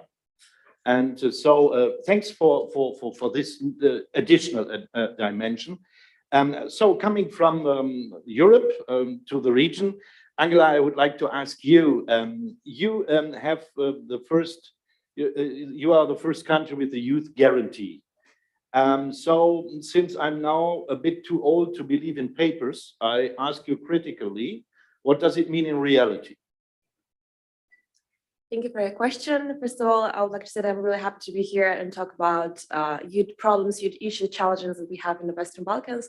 And also, I would like to also mention your remarkable introduction in the beginning, and which in a moment, I was asking the same question. Why always when you go to any panel, any forum, any discussion, when it's about young people, you don't see anymore your politicians, you see empty chairs when there are discussions, when we have the youth panelists. I'm asking the same question, and it's quite frustrating, but it's telling you in the behind, it is actually, you have the answer that the politicians in the Western Balkans, they didn't learn how to listen to young people. Not just to listen to nod with a head, but to listen to understand, not to listen to respond, but to listen to understand what are the needs and what are the requirements of young people in the Western Balkans. They didn't learn from the history, and they're still not listening to us. They're not listening to us, they're not consulting us when it comes to major decisions about our countries, about our future. Lately, I would like also to share the past experience we had and the decision regarding, for example, the French proposal for EU integration. Our government didn't consult us, our government didn't ask us what is our opinion, which is one of the, I would say, the biggest maybe decision for our country in the future, and the burden of that decision in the future is going to be young people. Regarding the youth guarantee, I would say I'm really proud and happy that North Macedonia was one of the first country in the region outside the European Union that has implemented the youth guarantee. And I would say, honestly, it was successful. Why? Because the National Youth Council was a recognized partner from the start, from the beginning to the implementation.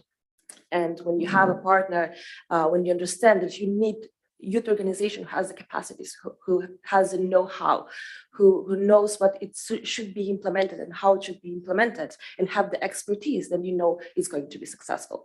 Of course, it was for the first time that we have implemented. There needs to be improvement in the future. Of course, there was some kind of a miscoordination when it was in the process of implementation. For example, when we have, because we were working in the field in the process of implementation with young people in the field, there was one type of miscoordination among the Ministry of Labor and the Agency for Service Employment.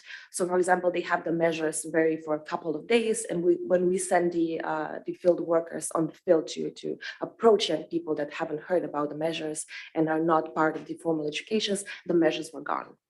So this is something that we should learn from this, from our experience for the first time that we have the youth guarantee. But also, it was some kind of like a campaign. We have it for couple of weeks for a month implementation, and in future, as I already heard, that the government is planning to this process to be the whole year. So we will have field workers for the whole year to approach young people on the local level because they know them best. We're a small country with 1.8 million people, so this field work was one of the best things that we have approached. We've recognized that, and it was successful. So this is one of the approaches going to be for next year, and in the implementation phase, it's to be all year, not just campaigningly 1 month, and that's it. It should be 1 year. And regarding the measures, there should be like a better coordination among the Ministry of Labor and the agency, so we have a better success story for next year, we hope. Thanks a lot for this positive message. And this also shows that sometimes the Brussels initiative can be very helpful for the local work. And so on the other side, also the other youth councils, from my point of view, should use your experience. Are you already exchanging? That's the best part, because together with this platform Connecting Youth, together with other youth councils which are present here today, we're sharing our experience, because it's quite different when you have implementation in some European country and we have implementation something in the region, because we share common issues, we share common values, and it's much easier to see what are the issues in one country and to try to implement it in yours. Of course, it's not a copy paste, but you adjust it in your country, in your society.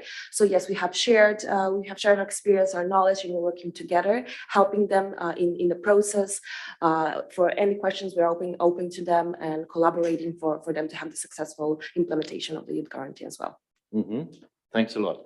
So coming from the region now to the host country, Kleina, you are the director of the National Youth Agency. You should be very thankful that Albania became now somehow the capital of the youth for a year and even more. Thanks, because you have a good youth organization in the civil society. So it was the initiative of them. So the question, what is the job of the National Youth Agency regarding the civil society on the one side and the government on the other side? Hello, everyone. Thank you so much for the invitation. Thank you, Vasile and Dafina, for the great things you're doing here. But also, I'm very glad on representing the National Youth Agency here and being among you, and also having you here to Tirana, the European Youth Capital. And I hope you had the best time so far. You previously talked about connectivity and how should young people connect to each other so they can get even stronger. I would like to say that we have to talk about connectivity also within institutions and within other actors, because we also need to get stronger and get more sustainable. And saying this in representing a state institution, it's not that easy, but what we have to do is face the reality. Of course, as part of my day-to-day duty is being close to the youngsters in Albania and understand their needs, their aspirations, and understand the difficulties they have here. And in this path, as well as dealing with the protection and promotion of youngsters' rights, dealing with the support for non-formal education, and also dealing with financing youth projects. Of course, the civil society is our main actor. And what we want to do as a very small agency, and I always say and mention with everyone I have a conversation, we're still on our baby steps, because it's not very easy to upscale it in a different level, taking into consideration that we're established 1.5 years ago, let's say somehow, because we're still very young. But looking through this perspective, of course, the civil society plays a huge role regarding youth priorities in our country. With the title, with Tirana European Youth Capital, with the great things that are being delivered and will be delivered in the upcoming months, of course, a great job is doing. And I have to admit that Albania is in a very good momentum. We have the agency on one hand, we have the title, that it's not only transforming Tirana in the most colorful, let's say, municipality, but the title is not only being held to Tirana, it's spread it around 61 municipalities, and I'm sure you have heard about the programs that are being delivered that are also based on the youth needs. The 8 programs regarding diversity, culture, innovation are based on what the youngsters need here. What the National Youth Agency is doing and where we're focused mainly is in 3 main priorities regarding innovation and entrepreneurship, and how we can combine these two things on well-being and as well on the transition from schools to labor market. And I have to stop a little bit here because this is something that is a concern. And we have to look through the lenses of young people. And also we have to face the reality. But with all the things going on here, we have to see on the legacy. We have to learn from the past and also remember the mistakes and how we can better shape in the future and other priorities in the upcoming years, because it's not only the problem, the present, what we're doing right now, but what we will do in the future as institutions and other actors that we should engage in our work. Also, I have to mention something that I see as a really big priority in a perspective of a state institution, that is co-design programs and projects for youth needs, and also implement those youth policies by building bridges all together. Thank you. Thank you. An additional question. Do employers' organizations listen to you when you come from the National Youth Agency? For example, when you are talking about new jobs? I said, youth organizations are our main actor. And when I took this duty, I was thinking that I cannot do things alone. I do things with my partners, with them, with youngsters, and for them, of course. It's not easy to tackle, let's say, the labor market and the needs of youngsters towards this priority. But I think with a very small budget that we have on our disposal and trying to engage even more donors, hopefully in the upcoming years, I'm sure that we will try and tackle also this need. For the civil society has not always been easy in Albania. But engaging them in the title, engaging them in our call of proposals. We already had the second call of proposals within the agency, the National Youth Agency. I'm sure that we will try and upscale them to another level. Also new organizations and other youth organizations that have years, let's say, working in this field and working in Albania. Mm-hmm. Thanks a lot. I would open the first round of debates, not too long stay here on the panel. You have seen that they have a lot of ideas, so ask them and or give your comments, whatever. So please, the mics are coming. One, I count, I think it's about 1, 2, yeah? Yeah, may I? Hello, everyone. My name is Dragan. I come from the Professional Association of Youth Workers, youth work providers in North Macedonia. So a few comments about involving youth in policymaking and mainstreaming youth and youth issues in policymaking. I think my impression from previous work and from experience is that there is this conception that youth should be involved only if the policy is tackling youth issues, or only if it's about young people as a target. Only then we consult young people, only then we involve them. And it's almost like, you know, checking a box. There's a sentiment that fine, we do a youth law, we do a youth strategy, and then for nothing else, for anything else, we don't consult young people. And this goes back to Angela's point about the negotiation framework. that, for example, the government in North Macedonia said, we are going to have a wide consultative process involving the civil society, but no youth organization has been consulted, whether they agree or disagree with the proposal. However, I think the question also goes to the youth organizations and young people themselves. How do you put yourself on the table? Because I also approached at that point the Secretary General of the National Youth Council, and I asked, don't you think you should have a position on this issue? And she said, I don't know. So I think, yes, if the National Youth Council is a representative body of the young people, then they should also get involved proactively in decision-making. So that's one point. The other point is, I did recently a study on laws in our country and policies that concern and support young people who are from marginalized groups.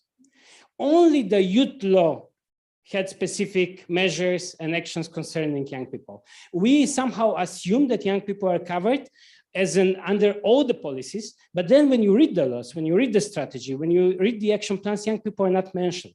So they disappear. In a way, we believe that they are involved, but if they are not specifically mentioned, if there is nothing really concrete about youth and the youths of young people in those laws, then they are lost. So this is now the question, how do we ensure mainstreaming of young people in all the issues, because they are still, even though they are young, citizens of the country equally as the adults as well. And they are adults, most of them also being above 18. So how do we make sure that they are not only consulted about youth strategies and youth laws, but also about all the policies that matter to them as citizens? Thank you. Thank you. Thank you very much. This, I think, is another interesting point, also regarding somehow connectivity. You mentioned that we have two different groups in civil society, the civil society and the youth organizations. So how is the connectivity between both of them? I could say already the old Romans knew it, share and rule. Yeah? As more different bodies we have, as more we can divide them and can talk with them, and they don't know what we talk with them, and so on. So we have a fantastic example that here we have the connectivity. Yeah, CDI are the old guys, and sorry for that. The old guys, I really mean with this, but they are cooperating with the youth organization since years, and since like me, they don't see which kind of borders are between that. So for me, the question is really, what is the reason why a youth organization is something else than a civil society organization? Tanya, you directly have I don't forget you. Yeah, I have actually a very interesting life experience. My colleague at one point was active in youth organization, women organization, people of disability. She was elected even the president because her kid has a disability, and she was also active trade unionist. And from her experience, it was like these four movements, each of them works separately, and each believes that they are most important actors, and very seldom they have this connectivity among them. What Angela said, that they don't listen to, the governments, the politicians, don't listen to young people. But if you go to trade unionists, they say the same. That's why they go on strikes. They say they don't listen to us. They don't hear us. They listen, but they don't hear. It's the same. If you go to people with disability, I was living in Brussels today, it was huge EU demonstration, people with disabilities, a huge demonstration of people with disabilities from all over Europe. And I'm not sure, but I think that it's not only EU, it's outside the EU, because they organized this to demonstrate that their needs are not taken seriously into consideration. The same happens with women organization. If you listen to women, violence still is there. The opportunities for women, for job career, for also work-life balance is not there. So we see this, if we just see at system level, I think that one of the main competence of modern, whatever activist is system thinking. If we look from the system perspective, we see immediately that this is the whole picture here and what is missing. Then we can fix all together. And also the first panel already Defina answered the question. Young people are not just coming here to fight for the needs of young people, for the needs of society. Because indeed, in 10 years, young people will be not young people, they will be trade unionists or whatsoever. Then they will fight for the needs of trade unionists. Or when they become people with some kind of disability, then they will fight for people with disability. This doesn't make sense. And then sometimes the politicians use this, that we are divided, that these movements are divided, that each of them competing even sometimes in terms of funding. Money is important, that's true. But then we have to prioritize the areas and look at the system level, where we have to put money first, and how we can find kind of also common interests. And common interest is there, we don't need to find it, but how we can cooperate together. Thanks a lot. I have 1, 2, 3. Yeah, is it? Okay, good. So please. Hello, my name is Nadim. I'm coming from the Youth Council of Federation of Bosnia and Herzegovina. So my context maybe will be more connected with Bosnia and Herzegovina and the process coming there and happening with youth. It is connected with the first comment in one sense. Something which is happening, especially in Bosnia and Herzegovina in the past 15, 20 years. I think the youth were mainly involved in peace building processes and in all of the activities, like mainly connected with community engagement, like activism, voluntarism, and so on. When we look at the history of how the civil society worked with youth, we have really few examples, I must say, from my personal perspectives, of working with youth in a sense of building them as youth advocates and not only as responsible citizens of the society. And we actually did not try to build that critical mass of young people and tell them and explain to them why is it important to network, to organize, and to build movements in order to make change. We actually just wanted the bare minimum, like we need peace now, we are the country and the context and the region which is in that moment, and then we just asked from them that. And we actually invested in them that much. And something which from my perspective is really hypocrite always from the government perspective also, but from also everybody else, the public, is asking from young people now, even though those things were done with them before, to be revolutionaries, to be change makers in all parts of policy making. But only in maybe past 2 years, young people actually have their say or they do actively in some sectoral policies, and not only just in activism, voluntarism, and those senses. I think we asked too much and we gave too little to the groups of young people and to the youth engagement in general, especially talking in the context of Bosnia and Herzegovina. And I think it's really similar in all of the countries in the Western Balkans. So what are we actually doing? Do we actually support organizing? That's what Anya was also mentioning, the programmatic approach and the support to the youth structures. And we are not only youth council structures. We are not supporting student organizing that much in the way. Any kind of organizing is not supported. And I think it should be supported just because it is organizing.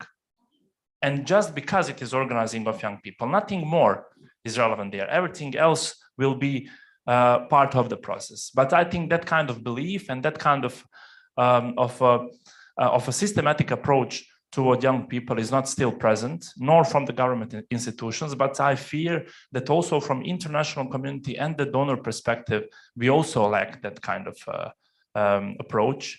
We also lack that kind of understanding that we are really willing to work on those things, but we are kind of, I must say, really undercapacitated to do so.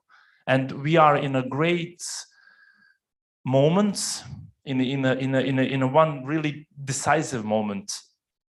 Either we will get support for those kind of things and the movement will happen, or it will again lack, and every possible critical mass that we will have in the society in the future years in the Western Balkans will be dead too.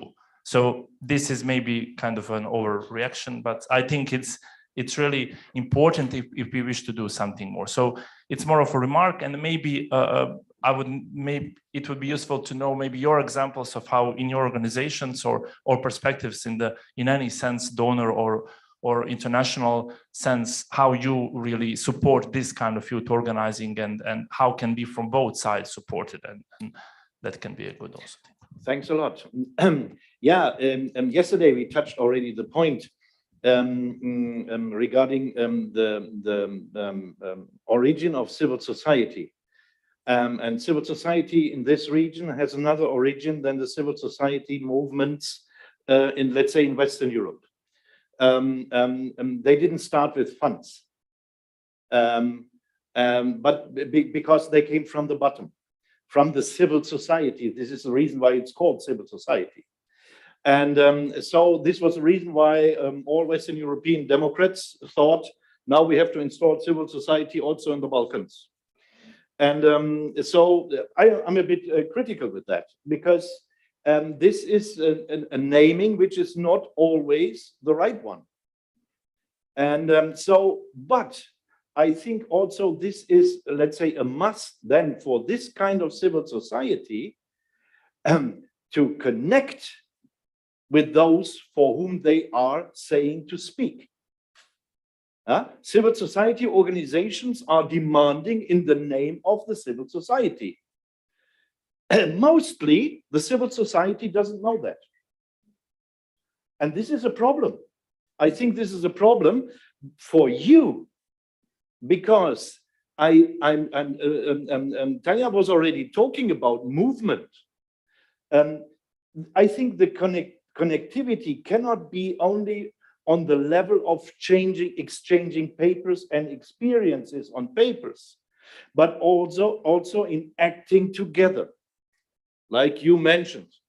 And when you see that in the last years, in the last decades, only changes made by civil society organizations, they were made with demonstrations and other public events, not based on papers. This is true. They need papers. And of course, it is necessary to get competence. Dafina mentioned that. We need to get competence. Then we cannot only ask to participate, but we have to show that we are competent. I like to be more competent even then. Yeah. So from this point of view, both is needed. And this kind of connectivity, I think this is still a big challenge for the youth, civil society in general. So are there possibilities to give, let's say, some examples from Europe, Tobias, before you give your opinion to the other questions? Can we learn from the Western European youth, the youth movements, or yeah?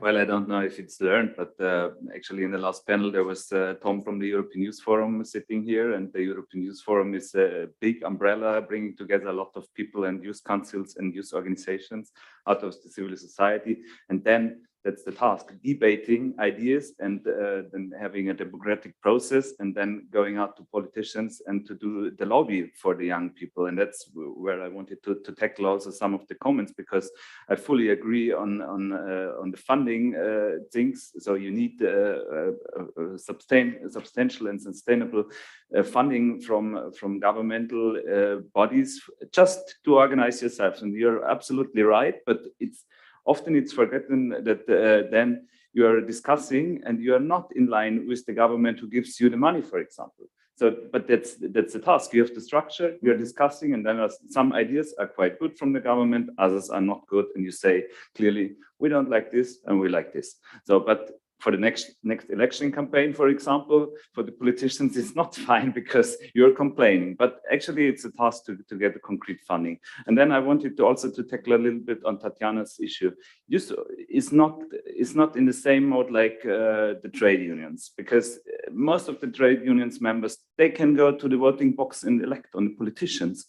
But for example, from the 6 million members of the German Youth Council, 3 million people are not allowed to go to the elections. So they are not in the scope of politicians most times, if you talk on several topics, issues, or at the first comment of you was, they are not sitting on the table regarding discussions which are not juggling with youth issues. For example, now the Corona crisis, youth, even in Germany, was not sitting on the table discussing Corona instruments, restrictions, etc. They were just not present, and they were affected so much on these things. And so it's still a hard fight to put it. And actually, I'm a little bit out of this fight because I'm not having a mandate in the youth field. I'm transferring, but I still will go on the fight on the European level within the organizations and the civil society to keep it, to put it into the mind from politicians and also from the society, because often there are a lot of demands on young people, but nothing to give. Well, thanks. So we have, after Kleiner, we have another round of comments, questions. I just wanted to tackle a little bit the comment you made previously on how proactively we're engaging youngsters in different processes. I'm aware, for example, that many youngsters in Albania, they already know about the title, and if they've been participating actively in different processes, and they've been participating actively in decision-making that the National Youth Agency is doing, but I'm sure that they're not proactively engaged in different processes, in different strategies, affecting their communities, affecting their lives, not only youth-related issues, let's say. And in a state institution perspective, is not only competence, but also connecting the dots. We do have laws and bylaws identifying different structures. For example, we do have a National Youth Council that is a consultative body consulting the minister itself, but also consulting the National Youth Agency.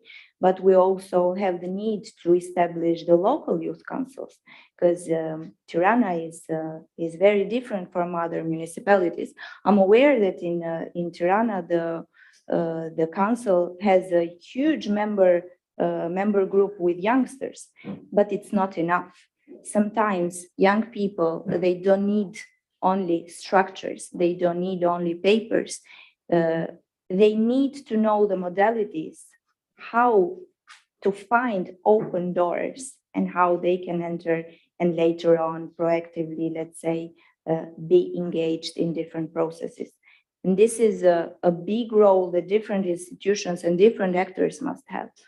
State institutions must not be alone in this path, but should combine forces with civil society, of course, with donors, of course, having a good collaboration with partners from the region, because we're very, very close to each other, but not only the region, Europe as well.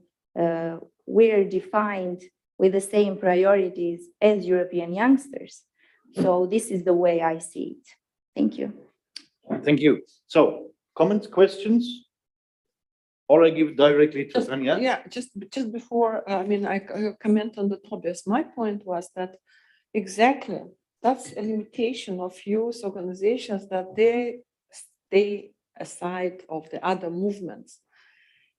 There is also a youth organization within German trade union, and it's a very strong youth organization, but probably other youth organizations are not linked to that youth organization. Yeah, but they are, for example, member of the Youth Council in Germany. Yeah. So they are linked. It's yeah, on they're their linked, side. but why you are not linked to them? That's my point.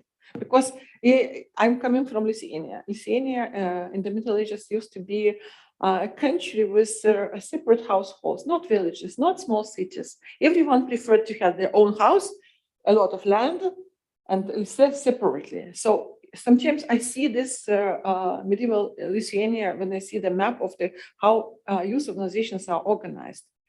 It's like, also, I want to be a little bit provocative now, really. If we think that young people is asset itself, yeah, and every organization is very, is important and should stay aside and have their own way to go, we should remember the past, because I think you mentioned, Frank, competences. Yes, skills and competences, I'm a fan of this. But we also have, young people should have strong knowledge and understanding of culture and history and common values. This is something which is essential not just competences. And if you look at the history, Napoleon became general when he was 24 years old. At 24 years old, he liberated the first city. That was plus. At 35, he became emperor. At 35, he was the person who, on the one hand, made a lot of progress. For example, maybe you don't know this. He created that waste is collected from the streets. He decided that the houses should have numbers. That's easier to find them. That was his deed. He established universities, baccalaureate, higher schools. At the same time, he brought back slavery. He was tyrann. He organized battles where thousands of people were killed. And finally, you know how he finished. And he was a young person.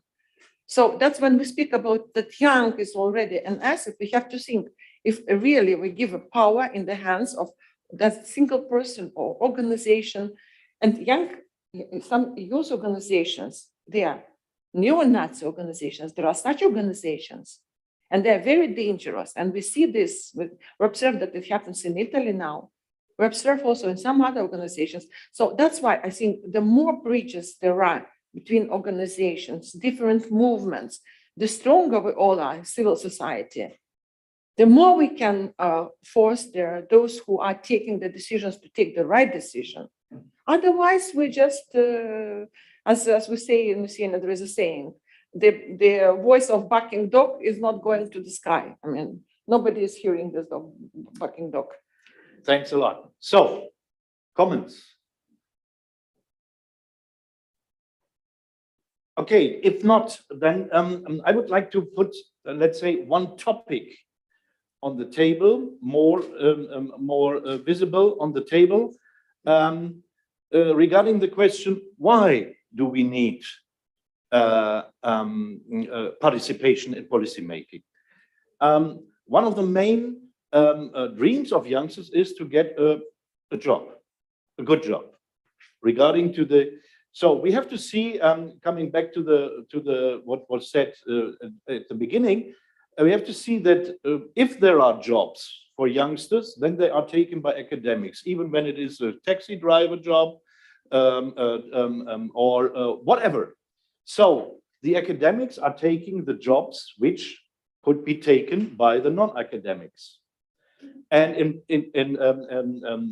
to be frankly, in both cases, there are still no competent workers because we don't have training for these non-academic work. Everybody is focusing on this academic work. And each of you who has studied will tell me in secret that not so much what they studied in university somehow is linked to the real world you are living in. So you are not prepared for certain jobs. I had in trainings master engineers who didn't know what a screwdriver is. Master energy and engineers, since there was no connection. So it is, from my point of view, there is already a mistake in the debate that so many people, so many young people are very well qualified. This is not the truth. Otherwise, they would get very good jobs. Because on the other side, employers are looking for qualified people. Talk with the employers' organizations, you will find in all the countries the same problem. They are looking for skilled people. So somehow there is a big gap because it's not explainable that we have on the one side unemployed youngsters and on the other side employers looking for skilled workers. So my question is to the youth organization, to all of you, is do you have already worked on the questions of vocational training for getting more skilled workers for your labor market? I always take my own example. I'm a car mechanic. And I always tell the people, if I had the wish had had the wish to become rich. Believe me, I still were a car mechanic and not an idiot sitting here. Yeah. So what I mean is the future labor market in Europe needs so many skilled workers on the non-academic sector that we even could take all of the unemployed youngsters here and to give them a job if they had the right skills. So, question to the youth organizations, but also to the ones who are taking over responsibility. And at the end of the story, are you really doing something in reality? So it means I would like to ask, especially Angela, and are you Kleina, are you working for convincing communities, for example, to establish trainings for youngsters, yeah, or something like that? And if so, please share the experience with us. So you, please. Yeah, me again. Okay. I think the first question that we have to ask, like, personally, is like, do we help young people to answer the question of what they want to be when they grow up in their communities? Like, the basic question that everybody has in themselves is what I want to be when I grow up. And one of the important purposes of educational system should be answer of that question. The professional orientation, the career counseling services, I'm now saying for Bosnia and Herzegovina, and I think it's similar to the Western Balkans, inside the educational system are very poor or non-existing. We are not helping them answer this really important question. And I think the beginning of the answer of that is actually building systems that would, from the primary school to the faculty is really late thing to answer it, try to answer this moment. And I think that is one thing. And the second thing is the whole approach. I think we have a decision on a political level or a societal level to solve, and that is a decision of should education be in purpose of employment and in market, or vice versa. Should we actually try to convince, and I think we are doing that really badly in Bosnia, we are trying to convince young people that they should do jobs that we want, that we have on the market, and not trying to negotiate with them and to ask themselves what they want to be. And I think we have a problem of short-term and long-term policies. One is a short-term and one is a long-term policy, but everybody thinks that there is only one solution. The problem of education to employment is something which is also it is not answered the question. And we usually, in Bosnia and Herzegovina, we usually do it really, really simply. We lack things on the market. We then just make programs to fill the market up. And then we solve the problem, but that is a short-term employment policy. And I think that in the general context, in Bosnia and Herzegovina and in the Western Balkans, we need to have some kind of an arrangement and a deal of what and how we'll be doing in these two aspects. So how will we help young people to answer this question in educational system? And in Bosnia and Herzegovina, the problem is the 13 ministries of education and on. So that is one of the main problems, I must say. And the other one is this transfer from education to job market. So I think that we have been talking much, and now we are doing one project also in the Youth Council on this regarding professional orientation and career counseling. But the process is really slow, and we don't have answered these main political questions that are actually a wall to our cooperation with education, with ministries and employment services as well. Thanks a lot. Thank you, Violeta Jelic. I'm a member of European Economic and Social Committee representing employers group there, originally coming from Croatia, so I understand the situation here very well, and I don't make a big distinction between our countries. Vocational education is a huge problem. First of all, we miss a long-term strategy. If we take some other very useful economics, very good quality economics like German ones, in 90s, they injected a huge amount of money for educational vacation according their programs. So actually, we produced the young and qualified working power for their market. So we have to learn from those lessons, and we should have a long-term strategy what our countries, in what way our countries are going to, and what kind of qualified people we need. So what organizations dealing with youngers can do is definitely promotion. This is the second point. Promotion of vocational education and promotion of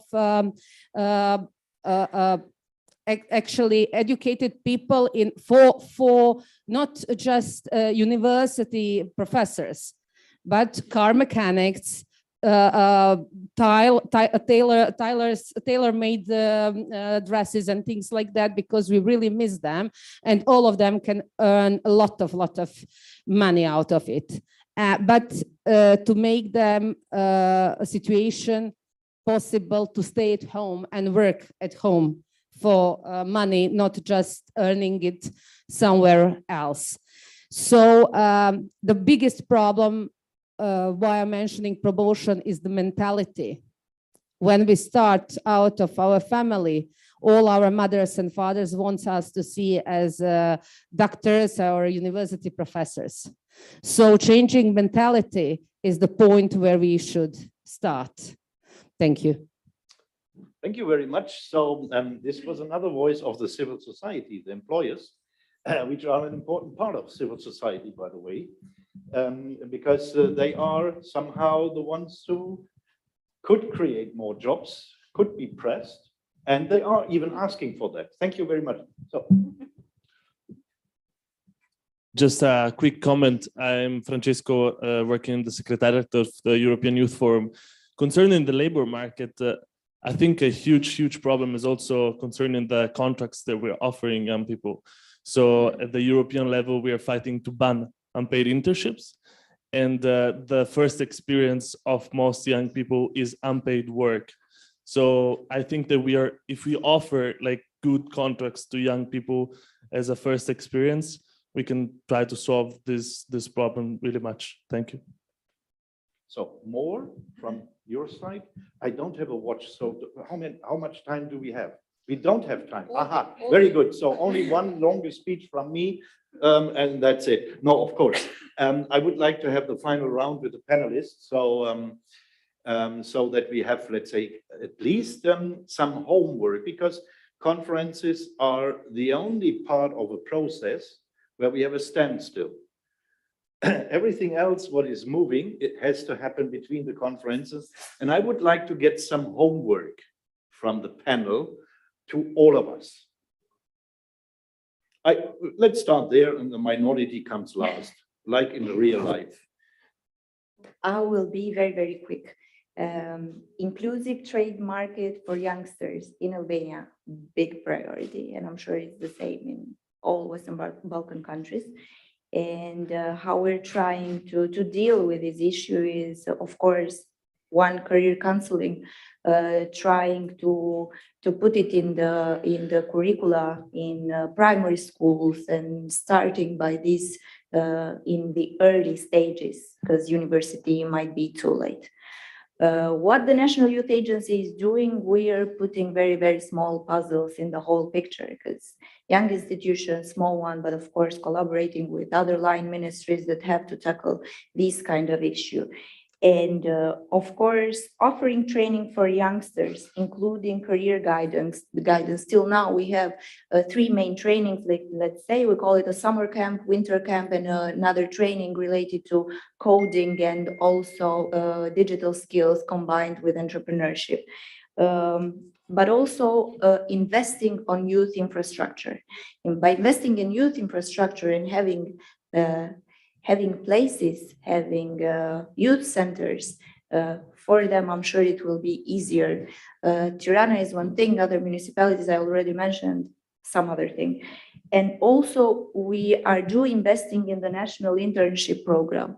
It's a very easy program, let's say, where youngsters can engage to it by doing an internship program and starting from there by working to state institution, central and local level, by working in civil society, youth organizations as well, but also big companies and businesses. Saying this, and of course, giving my last message, I want to just leave you with one thing: collaboration and co-designing. Things are not done alone, are done putting forces all together, working with the youth, towards youth, and of course with them, and engaging all actors in this whole big picture that is concerning all of us. Thank you very much. Thanks a lot. I do agree. But maybe to challenge a little bit, I think that we have to, of course, act local, but we have to think global. And there are no jobs on the dead planet. So the youth organizations, I'm coming to this fight for sustainability, for environment, etc., should be looking much further than just things which are happening today, or let's say in a short term. In the long term, we have huge problems if we are not solve the problems, environmental problems we are facing now. We have at the moment few crises on the earth. The war between Russia and Ukraine, and this war itself brings not only huge losses, but also a huge pollution. The explosions which are happening there, nobody even can estimate at the moment what will be the impact to the planet. We see energy prices, growing energy prices. We see a lot of challenges ahead, and they will be growing. So I think that you should be more proactive and always think about, in planetary, let's say, dimension, not just solving some local problems. Thanks a lot. Angela? Yes, I will talk on behalf of the region. Lately, together with the Connecting Youth platform, we have published a paper on the youth sector employability in the Western Balkans, because we've already found out that high number of unemployment youth is one of our biggest maybe issue that we face together. And I'm very proud to say that all of our youth councils and umbrella organizations have worked so hard in the past, and briefly I would like to share what we have achieved and what we have done so far. For example, like in Albania, the most remarkable activity on the employment education has been the eco-entrepreneurship. So we have towards the green economy, have a lot of startups regarding the sustainable and youth startups regarding the green economy. In Bosnia and Herzegovina, we have through the Academy on Youth Policies, the youth councils are working on building the capacities when it comes to young people to create innovative solutions with their local communities and local issues. When it comes to the Kosovo Youth Councils, they're working, their target group is the high schoolers. They have a lot of issues regarding the quality of education, so as the Montenegro partner. They're also promoting the importance of the high schoolers, but also when we're talking about the labor market and we're talking about the demand of the labor market and the supply from one side, from the high school, from the students, it is quite important to have that balance. So they're working towards, they have the one interesting project called Action Day, when they have like you as a high schooler can go one day in an institution where you your background is to just have the feeling what is expecting from you in the future. When it comes to Serbia, they work on providing capacities to their member organization, but also to the youth activists. They have the Academy on Youth Policies. And last but not least, in North Macedonia, we are working on a project called Social Entrepreneurship for Young People. And I would like to say that we're proud that we have successfully advocated a lobby to change the law. For example, if you're planning to open a business in North Macedonia, you needed before a funding of 5,000 euros to start a business on your bank account. Now we have successfully lobbied to be €1. So if you want to start your own business with €1, you can start doing that. And of course, we have a project implemented that we're giving free legal consultations to young people who are opening a social entrepreneurship as as their business. So yes, we are working a lot, and I would say that I'm very proud, and we look forward on the long term. And we are real, we are realistic. We know where we live, and we know our problems. We know what we need, and we know how to do it. Great. Thanks a lot for these good examples. Only I remember the first day when we were talking about trains, the planning, and there the manager of the train, North Macedonian train system agency, whatever how it's called, they talked about Balkan Center for training for youngsters for this. So I think there you should knock on the door now to say, hey, here we are. We would like to participate in the planning, and we would like to help you finding enough youngsters who are willing to be part of the building of the train, of the maintenance of the train, and so of the success of the train. So take us and we will help you. Yeah. So this, I think, we should have in mind that when there are such kind of initiatives, that we knock on the door very early. Tobias, sorry that I didn't give you first early. No, don't worry. I just wanted to pick up this topic because if someone would come from the audience to me and ask what job should I do and learn, I would say, come on, do a good vocational training and be an electrician, for example, because that's one of the future jobs which have really potential. You can see it in Germany throughout. The solar panels are put on the roofs, and we are lacking Fachkräfte. We are lacking people who can do this job, who do the wiring, and it's not a dirty job, as you imagine maybe electrician has been 50 years ago. It's really a quiet and well-paid job, and companies are looking for young people to do this. But what it's needed also from the employer side, you need good contracts for young people, and that's a change in mentality. Also at young people's side to be open for this kind of jobs, but also what he said, having good contracts, not being unpaid during the vocational training, because it's not fair to treat young people like they are slaves and they have to do this, and then you need them for the work afterwards. So that would be my motivation on this topic, and for the youth organizations maybe. But you were very precise and clear in your demands, and I know that youth organizations, youth council can be this. I was part of it. So, but also this demands, just put it on the paper, discuss it, and push it into the politics and support the structures like the Youth Forum. So thank you. On the European level, sorry.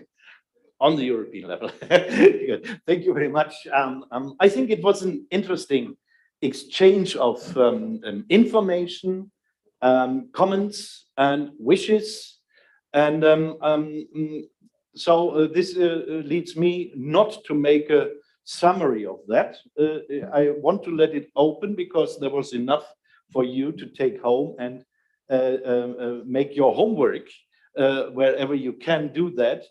But mainly, we are here in the country of Skanderbeg, and I will always use this example, which I used before I even knew who Skanderbeg was, because funny enough, the same example exists also in Germany, where I grew up as a trade unionist. So what I mean is, you have to act together. You have to have feet for your heads, and you have to have fists for knocking on the door. And you need masses of people.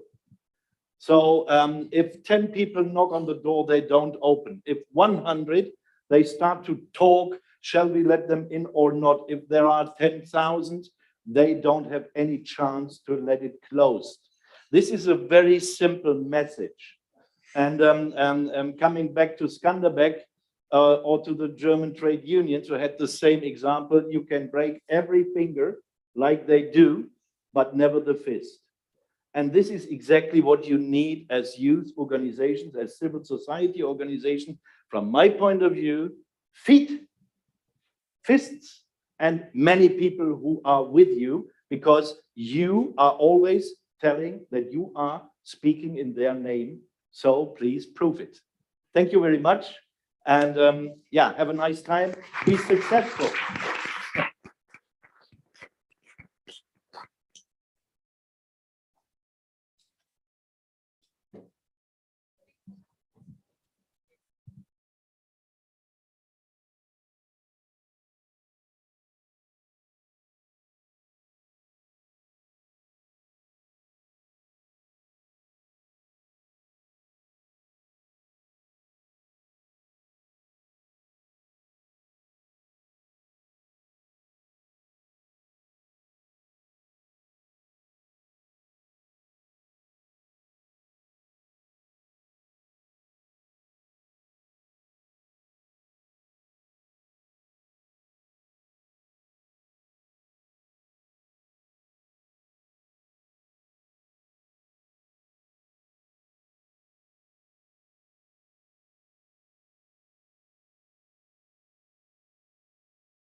We are starting at a couple of minutes. Could you please take your places?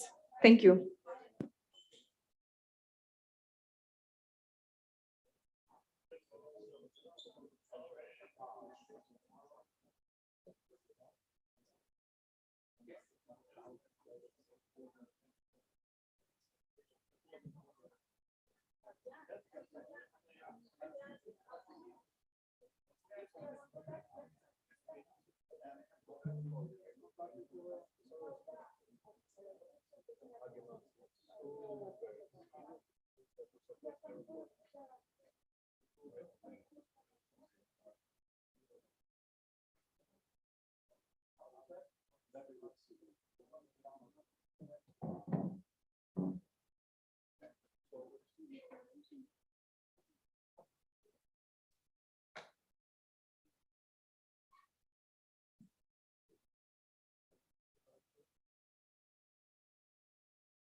Everyone else who wants to join, please come in and please close the door. Thank you.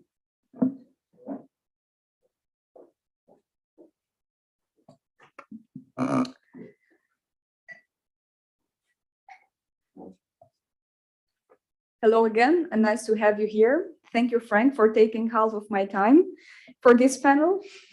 You managed it very successfully.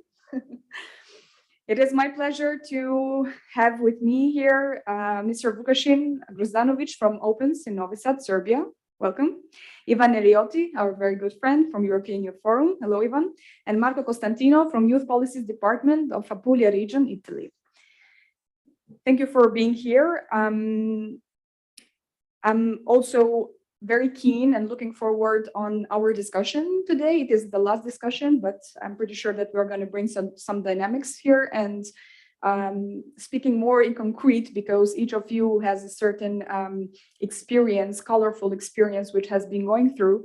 And what is important for us is also sometimes to learn from difficulties, but also how you plan the continuity and the legacy of what you built. I remember back on 2018, from National Youth Congress, Aspasiana was there, also other friends and colleagues were invited in the opening ceremony of Novi Sad when you got the title, and it was a great experience. It was the first time that it was so close in terms of geography that a city was celebrating the title, the European title, even that Thessaloniki held it before, but it was the first time for us to touch such an event. And we were inspired, and it is, I think, a concrete example how connectivity can be useful. And we decided to go back home and do our homework, as Frank says. So the vision of Opens was sustainability, so that after the title of Novi Sad European Youth Capital in 2019, Novi Sad continued to be an open city for youth. And I know that for sure, because we kept receiving certain invitations, even the title was somehow over. Can you mention three main key factors that contributed to sustainability after the title, and what was the challenge to establish them, to make them work? Yes, of course. For the first, thank you for inviting me. It's a pleasure to be here and to share some experience we had in Novi Sad. For us, the biggest thing was we planned it from the beginning. So when we received the title in 2016, we already knew that our program is not going to be only the year 2019, it's going to consist of 3 years, 2018, 19, and 20, in the sense that the program was constructed in such a way that not everything is going to happen in 2019, not all of the lights are going to go to 2019, and still we will have a year after 2019 to close out the whole process and to see what are we going to go in the future. And that is how we wrote the application. So in our application also there were years 2018, 19, and 20. So my first thought when we won the title in Varna was, okay, not what are we going to do in 2019, because that's all set in the application. There were projects, there were activities, there was budget for that. What are we going to do after 2020? So my job as the coordinator was thinking about 2021 from the 2016 start. So we assembled a team. We have lots of partners, institutions, government, international, national organizations, and they were all working on the program, on the realization of the activities. And my job was working on the policy, working on the development of the documents on the local level, which will ensure that we last after 2020. And the thing that I can say that was the most important thing to think up front, to think what is going to go after, because we know that enthusiasm goes after 2090. There is not going to be so many events. There is not going to be 1,000 events in 2023. There is not going to be so much support from the international community, from the national level, but you need to stay focused on what is the goal. And before we even set in the process, we put 5 or 6 goals from the local organization in Novi Sad, from youth in Novi Sad. What do we want to see? What do we want to achieve? And how we are going to measure according to that. So for us, it was inclusion of young people in policy making. So we made policy changes in Novi Sad. So we established mayor's youth council in the sense as a part of the governing structure. And this is now the second mandate that is functioning. So it's passed after the 2019. Then we said we want to have people, young people of Novi Sad create Novi Sad Youth Forum. And we have Novi Sad Youth Forum, over 60 organizations working together with the city administration on youth policy. Now we are creating a new local youth action plan. So that thing is working as well. The third and maybe the most important thing is money. So we, from the beginning, said we are not going to take from the existing money for youth and for different programs. We want money to be set aside apart from that. And we want to see how are we going to continue after 2020. And in 2020, we said we want to go with the proposal to the city parliament, in a sense, to close the project of the 2019. So we delivered a report, a big report, with 3 years of the programs and activities, and we proposed what is going to be for the future. how are we going to maintain the legacy? And actually, the program now called Novi Sad, City of Youth, Serbia, Country for Youth, in his first two sentences has, this is the legacy of European Youth Capital. And the parliament voted. So in 2020, in the November, the parliament of City of Novi Sad voted to continue with the new project, with the new program, instead of the project Novi Sad European Youth Capital.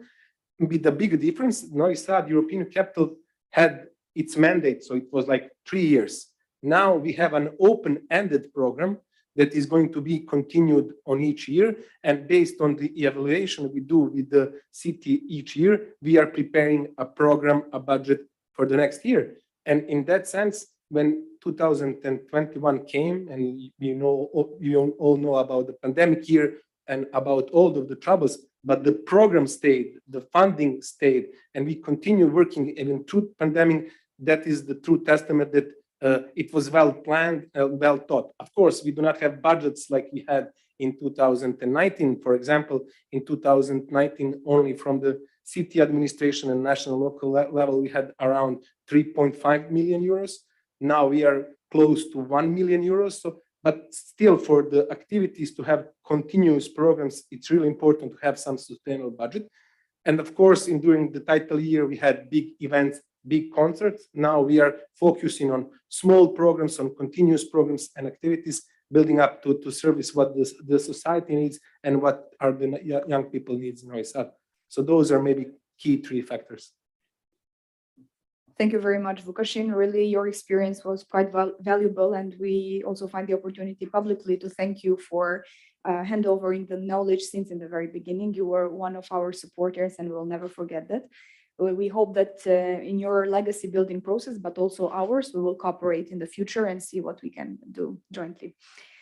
So, Ivan, in over a decade, the existence of European Youth Capital title, the winner cities have all implemented participatory policy development by focusing on youth engagement and decision-making processes. YF has been side by side of National Youth Congress since 1 year and supporting and facilitating us in every step. So what is your take on the main achievements and challenges of the implementation of this title so far? Your opinion, your comment on this. So first of all, hello everyone. Thank you for inviting me here. Thank you to CDI and to Tirana Youth Capital. As you rightly said, we want to focus on achievements, and I should start saying that for each and every youth capital, Novi Sad is here. The biggest achievement is the cooperation between the decision makers and the youth civil society, which when the title is assigned, which is 2 years in advance, the actual start of the title, the relationship is not always the best between the two parts. There is also why they come together, because they also want to get some support and some knowledge on how to better work together. And I think that we managed really to cooperate together, and also not only with the decision makers, but also with other parts of the civil society. We saw it in the comments this morning that it's not always easy that young people are closely working with the civil society sector that is present in the country. And the fact that you are cooperating with CDI, it's, I guess, and I'm sure that it will be also in the future, a great factor for continuing being present on the scene at the national level, because we know also that this title is very much national as well. So I think this is an achievement that is needed to build up on future legacy that we can also then discuss also later. And then if I also may, it was also mentioned yesterday, you went through major disruptions in your society and in the global world since when the title was awarded. So the title was awarded in November 2019, and right after you had an earthquake that struck Albania, and then we all had an earthquake called pandemic that struck our world. And I think that your challenge there was to keep the momentum and to still keep the priorities on youth. And I think that thanks to the European Youth Capital, you had kind of a lever that allowed you to do so, but it's not thanks to the Youth Capital, it's thanks to your effort and the work that you did with all the organizations that were involved in the Youth Capital.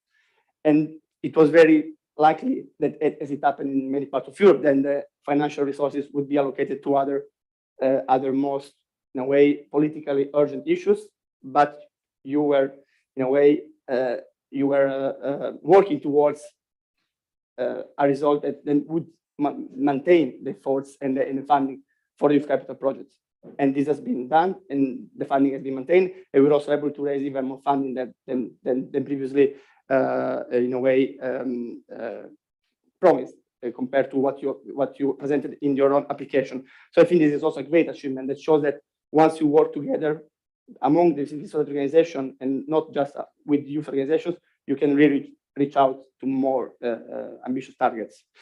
And then if I also might point out another achievement that I see that it's present now this year during the project, seeing your program, seeing your activities, is that you were able to really reach out to non-organized youth. And this is very important for us. This is very important for the project, for the youth capital title. And I also know that Novi Sad was also able to really, through volunteering, to engage non-organized youth. With this, I mean young people that are not normally engage in youth organizations. And okay, we are the platform of youth organizations, so we of course defend. We also have to defend them and to raise the importance of youth organizations. But I also personally want to share the fact that this project can really change, how young people are involved in the community, not just through youth organized actions. And you received so many applications from non-organized youth, from informal youth. And this is also important to really reach out to marginalized groups, minority groups that are not always listened and included. And it's very difficult to include young people as a category in the political discussion. It's even more with non-organized youth. And you really managed to involve them and to have activities for them. So this is, I think, a great achievement, and it's not always easy to show as well and to communicate. So congratulations on that. These are my main points, but of course, happy to elaborate further on later. Thank you very much, Ivan. Thank you for mentioning basically all the strong points that this macro program had, and we can also elaborate later on through the questions how we can continue this kind of work. This title has also brought in Tirana the best of expertise from Puglia in different sectors, focused on culture, cooperation, and youth inclusion. Activities that you have developed, such as dance, theater, contemporary art, craftsmanship, and different various, let's say, activities related to arts, but not only, have had a huge coverage and impact in Tirana. We would be very keen to hear your secret in this regard. How is Puglia region ensuring that youth needs and proposals are considered in different policy areas at the local level? It's really an example to be followed. First of all, good morning, everybody, and thank you for this invitation. It was a very valuable opportunity to exchange and share ideas about youth policies. As a Puglia region, we started to invest on youth policies on 2015 on two main sides. The first one is the recovery of old public buildings, giving resources to local authorities to renovate these buildings and to let them to be managed by young people organization. Through this program, where we invested 45 million euro with a strong political choice, diverting it from more traditional sectors to youth policies, we passed from about two buildings for young people in all the region to 152. So it was a real revolution for us. The second one was a program named PIN, that is an acronym for Apulian Innovators. And this is a call that we use to fund informal young people groups to design and develop a project that has to become a startup. And so has to be legalized, forming an association or a business. We funded 1,000 organizations with this goal, but the goal is not to develop new businesses, but to give young people the opportunity to practice in a learning by doing style, I would say. In 2021, we decided to update this strategy, and we decided to do so with a participatory approach. So we have spread an online questionnaire through our social media, and we have organized 50 face-to-face meetings. And through this, using a participatory method hosted by local municipalities or young people organizations. And through this strategy, we met 4,000 youngsters, and we collected and recorded their ideas, their needs, their suggestions about youth policies, but not only youth policies, because as you were mentioning before, it is important that they give their point of view not only about youth policies, but on policies at all. And then we have published all the results and use it for our youth policies program 2022-2025, but also we made them available for the other departments of Apulia region. And finally, with an open innovation approach, we asked our 4 public universities to work with those data that are open data. And we asked them to let their students work on this data.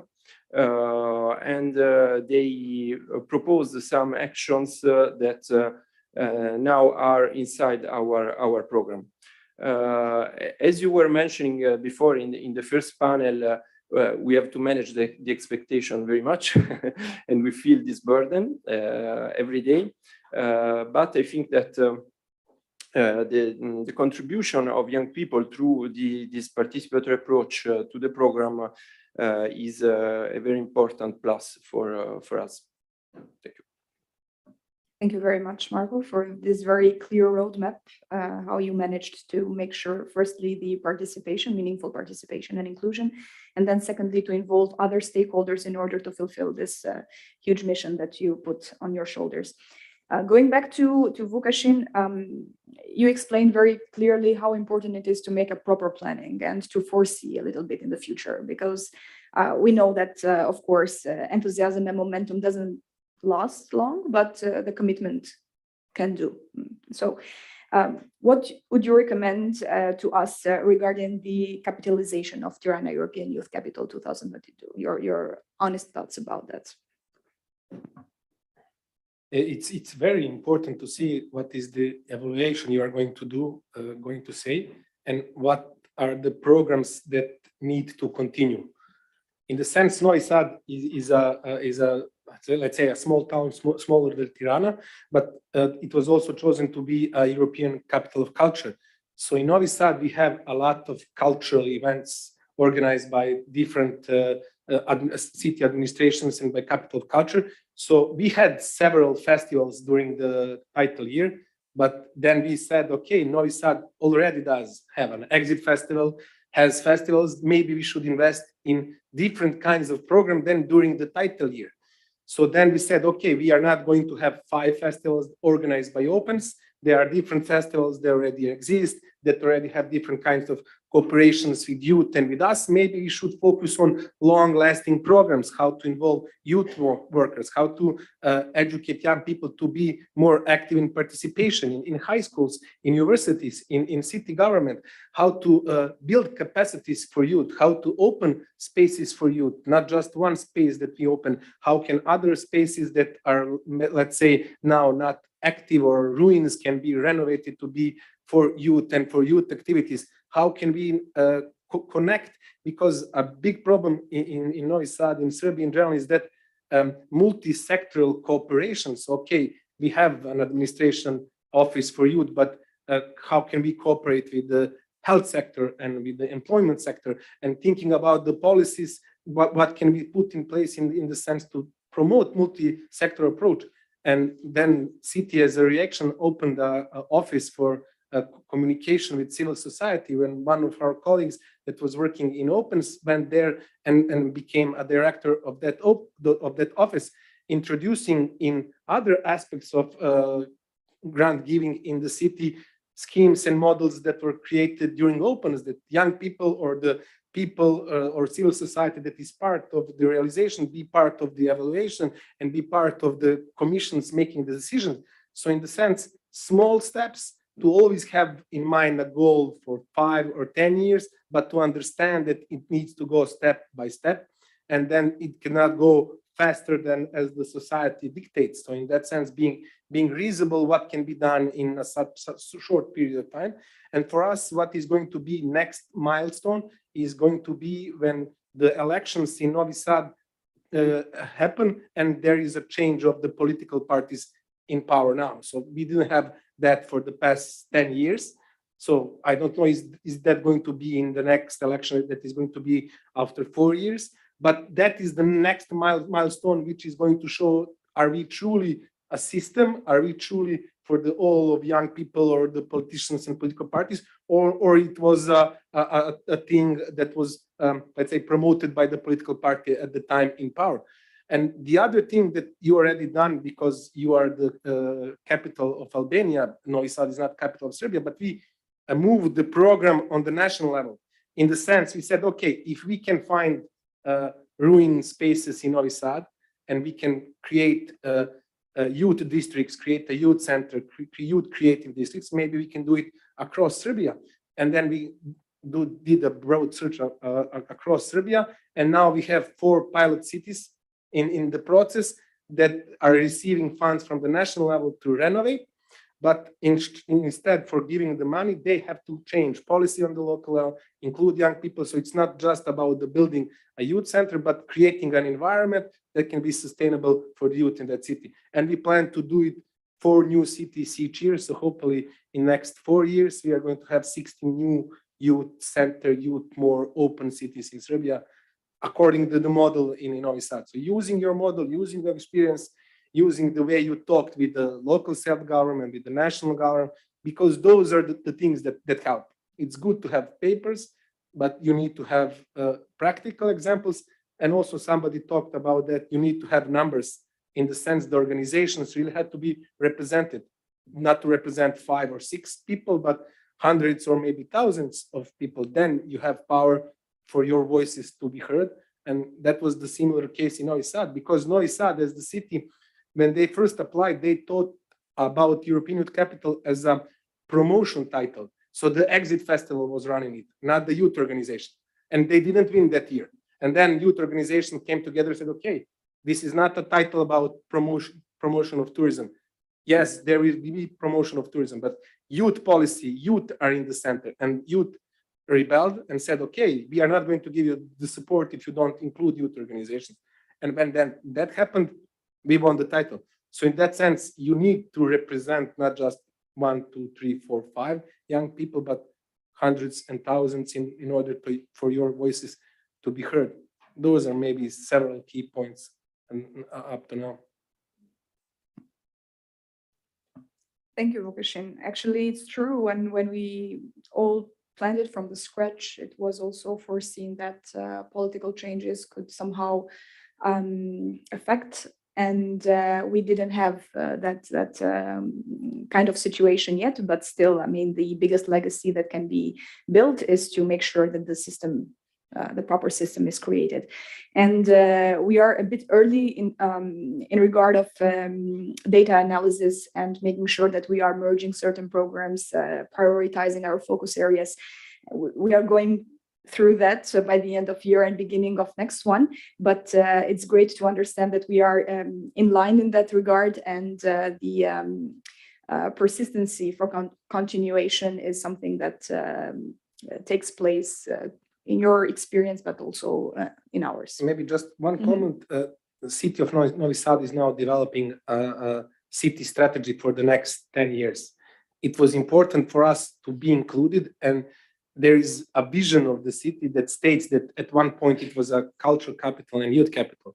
So in that sense, enabling that the legacy stands in every document that comes after the end of the title, written in that Tirana was a youth capital and that still feels it's a youth capital, youth city. That is also really important, because out of that, you can then create more programs in sustainability.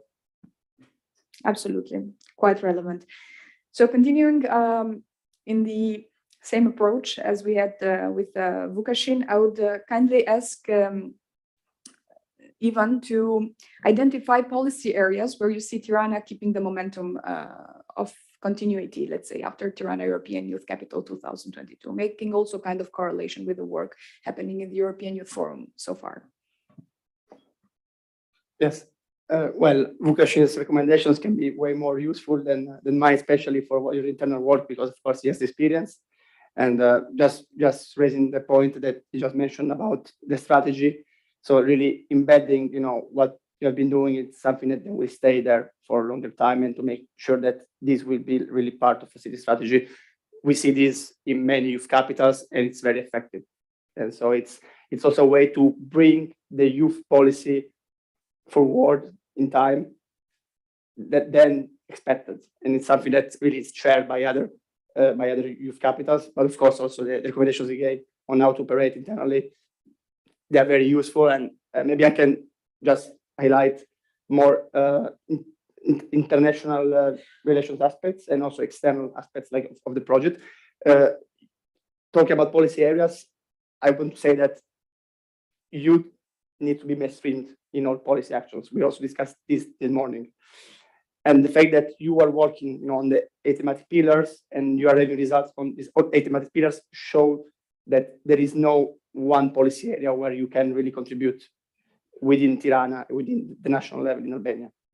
So I think this is really, really key. And also at the Youth Forum, we are doing much and much more now in order to explain that we need to have youth present in all policy actions. We mentioned this morning, Tom was mentioning the youth test. So this is something key that I would really also encourage you to really think on how now to also to include all your youth in all policy discussions you have, and also discussing with the civil society is helpful for that, because the civil society is a civil society which is interested in environment, which is interested in employment, in culture, and so this really helps to go forward in using all the results of your different activities that you are carrying out during this year. Something I want to mention as well as a legacy that can also be helpful for you and for the region. So we are in the Quantitative Forum. We are discussing, about how to better cooperate within the Western Balkans and also within the rest of Europe. It's about connectivity. Yesterday, someone mentioned that EU accession in the region will be achieved through connectivity, through hard and soft connectivity. And I believe that youth makes a big bunch of soft connectivity. So without youth, there's no connectivity. And we are seeing here in these days, we are also having, we are meeting youth councils from the region. Without the youth, there won't be any social, cultural connectivity. And this is important that you can build up also on what you've been doing with Tirana Youth Capital. So for me, this is also a very important aspect that you can continue to inspire other youth organizations in the region to in a way, give good examples on how to work with local governments, because here the key point also, how do you work with the government? Where are the missing links? And you can provide good experiences as Novi Sad is doing now as well. And again, we are talking about EU aspiration. We are talking about that, again, before I didn't mention that one of the disruptions that you faced also was the not continuation of the accession talks that you faced also after you were granted the Youth Capital title. And I think that the Youth Capital title can really contribute to accelerate and to really strengthen the civil society, which is also one of the aspects that when there are negotiations going on in Brussels is always raised. And I think that you are building strong basis, and this will also continue to be in a way visible in the future, in the long term. So I would just mention that the cooperation aspect is important, but you need time to build up. And this morning you mentioned we will have other events. You're also planning other events in the future on cooperation on the region. It's very important. And the Youth Forum, of course, we are a European organization. The Youth Capital is a European title. So we are keen on supporting you on your European work. But of course, this needs to be also matched with clear results on the ground and really with an inclusive work, as I was mentioning just before, and really including all young people to really show to the decision makers that young people are a useful actor and they need to be taken into consideration to avoid also brain drain and all the problems that we are already facing, and to really be able to quickly in a way face our major challenges. So these are my main points. Thank you very much, Ivan.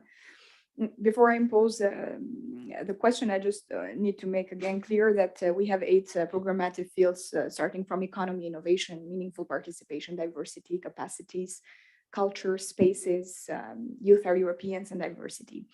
And we have been working in 3 layers. So firstly, building capacities and competences, then structuring a granting scheme where we managed to grant 360 youth projects in all Republic of Albania, plus those flagship initiatives that we are working on. And the third layer, of course, is building legacy and continuation of all this investment. The Puglia region is coordinating EU funding and programs to support the territories under development. One of them is, for example, the Puglia Albania Montenegro program. What would you take away from Tirana European Youth Capital 2022 to include in your next programming cycle? Well, in the end of last year, we, as a Puglia region, we signed a memorandum of understanding with the Tirana City Council about youth policies, and this was a very good opportunity to better know Tirana European Youth Capital program, and we were really impressed by the quality of this program, and we feel it really coherent with our strategy. In particular, I took note of 3 points. The first one is creativity as an asset. We strongly share this point, and we think that creativity and creativity coming from young people in particular can be a development asset for both our countries. The second one is the transformation of young people creativity in innovation, and I would like to add in business. In our country, there is always a debate about is it possible or not to get money by culture. We know that yes, it is possible in 2022. So we need to try to step ahead, and so to realize this transformation, giving young people the opportunity to make a work from their skills in the field of culture and creativity as well. And the third point is giving young people the tools to become the driving engine of development. I feel also this point very coherent with our strategy in terms of capacity building. From this point of view, in the Puglia Molise Albania Montenegro program, as youth policies department, we would like to work on the development of cultural and creative industries, fostering the role of young people as promoter of new ideas. Our vision from this point of view is that investing not only in infrastructures but also in the software can be very effective. As I was mentioning before, we had invested in the past on the buildings. Now we strongly think that it is very effective to provide young people services in the field of like mentoring, tutoring, and vocational training that was mentioned in the previous panel. And from our experience, it was very effective as a development tool that contributes to the full inclusion of young people in the society and in the economic sector. Thank you very much, Marco, for being so concrete. And we are very keen and looking forward for our visit there and to see what we can develop for the future. These were my questions for our 3 gentlemen here. Thank you very much from my side. I think it was quite a dynamic and enriching panel. And as a domino effect, I'm stealing 5 minutes from Ardian Hachkai. So if you have any comment or question, please feel free to impose. Please, Ira. Hi, I'm Ira from the National Youth Congress, working for Tirana European Youth Capital. Thank you all for sharing the very interesting points of view. And I'd like to get back to mainstreaming youth in the sector of youth policy. How do we do that, in fact? So my first question goes to Vukasin. Now you can speak, as you said, you told us already on the legacy build, and now Opens is continuing its mandate. And I think it's a great example to also see how that can remain. My direct question is, what would you call your biggest achievement in actually mainstreaming youth at the point where you are? Where was that? And I would also like to ask our colleague from the European Youth Forum, what do you think the title European Youth Capital gives to the forum itself in mainstreaming youth policies in the European level? How important is it? And what is the key highlights, if it gives in itself? Thank you. Okay, maybe two short things. First thing is that before I started working with the European Youth Capital, I think I was always thinking too low, asking too little of the government, asking them just to go step by step, rather either by money or by mainstreaming youth. But when we started working with the European Capital, I learned something from Exit Festival that started that work a year prior than we were engaged, is that they were explaining the value through economy, in the sense that they were saying, okay, we have an Exit Festival that has 200,000 people come to Novi Sad for 4 days, and this is going to return that much money into the economy of Novi Sad. And when that clicked to me, I started thinking like that, asking more money, but also pledging a return. And then we did the cost benefit analysis. And it says that for every invested euro or dinar in Novi Sad European Youth Capital, 2.4 euro return to Novi Sad. So for them, it is a clear economic investment in young people, not just to organize activities and programs and festivals, but in human capital, but also in money that stays in the local community. So for me, that was the big game changer when they started looking to us as partners and as somebody that can be mainstream, as somebody that can bring a value they understand more than when you talk about non-formal education and things we talk about. So trying to understand the language that is going to bring you to the table, and then having the knowledge to push for your agenda. For in the sense, the other thing was very helpful is I told to them, there are some things that we can change that do not cost money. So it doesn't cost money to have a council, city council for youth. It doesn't cost money to have young people take part in decision-making process. In that sense, those were maybe 2 points that help us mainstream it in Novi Sad. And when they saw the value, and when they saw the connections on the European level, now that comes naturally in Novi Sad. So now they are coming to us with new spaces for 4,000 square meters to complete it with youth programs and activities. And for 5 years ago, it was a problem receiving 100 square meters from the city to do something. So it's important to understand who are you talking with, what are your talking points, and how to make the changes you want to change. Thanks, Ira, for the question. What does the title bring to the Youth Forum? The Youth Forum launched the title. So if we did that, there should be a reason, of course. Again, it was already discussed during our meeting, during previous debates. It's not easy to bring young people to the center of the stage, besides just letting them talk in some panels. It's not easy to show to decision makers what young people are doing. It's not easy to show that young people can do with the decision makers. So what is the best level to do this? It's the local level. It's where young people are really faced with issues and where people also start really voicing out their concerns. And it's also where decision makers can easily access to the resources that are also as well, provided by young people, and can also easily respond to their demands.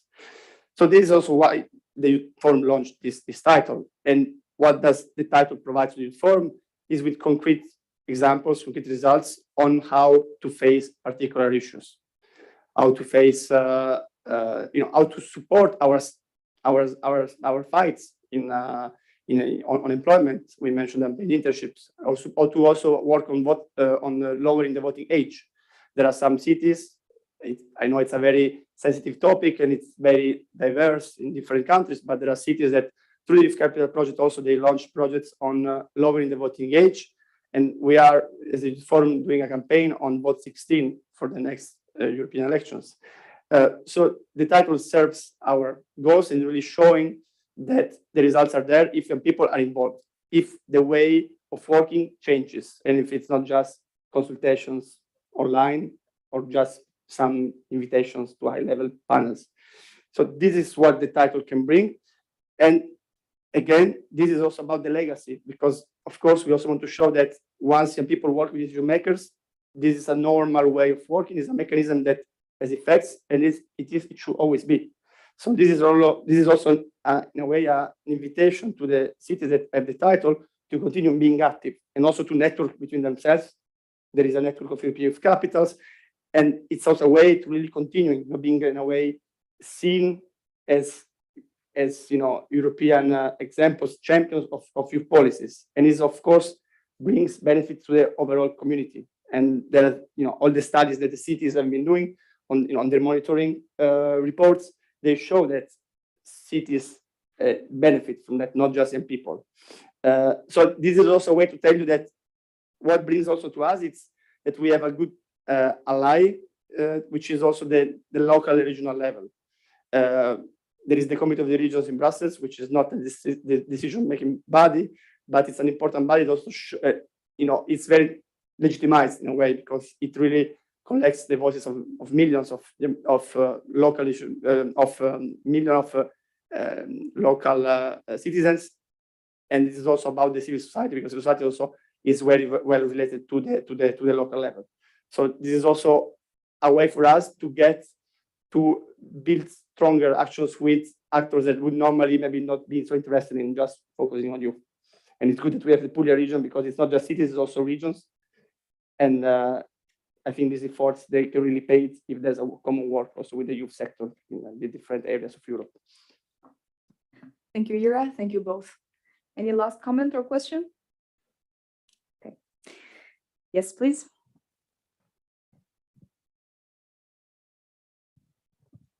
Thank you. I had the same question as Ira, but she beat me to it to Mr. Gozdanovic. But I just finished with a comment. Seeing that I'm from the diaspora, sorry, I know maybe it's off topic, but I really wanted to say it. When we had the panel, when we had the title of the panel 6, which is how to mentor youth in sector policy making, we not only thought about youth objective and youth problematics, but also youth representation and youth presence. We in the diaspora, in seeing the role of the diaspora in Western Balkans and in Albania, economically and all other aspects, we regret that we don't have the access, not in the policy making, but in the base of it, that is the right of autodetermination, right to vote. We haven't got the chance to vote as we do, for example, in Belgium when we are out of state.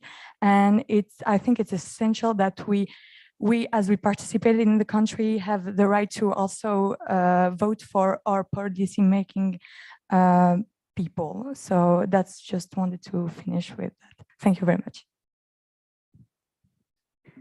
Thank you very much, all of you, for contributions, for your efforts, for patience, and for all these good messages that were delivered here. I really hope that this what happened during these 3 days, it's a starting point for certain processes and also a milestone for some others which have started long ago. We should see it as a normal process and get used to processes and get used to learning from one another. I'm pretty sure that when we stay jointly and together, we can make things work better, because sharing experiences is the first step, and then trying to somehow tell and guide one another is the second one. And of course, small societies and small countries in Southeast European region do need one another in terms of resources, in terms of human capital, in terms of being more connected and offering much more towards the European level, which we know is quite broad, much established, and has faced these battles a long time ago. So I'm looking forward to other panels, and I would like to invite here Erdian Hachkay for the closing remarks. Thank you.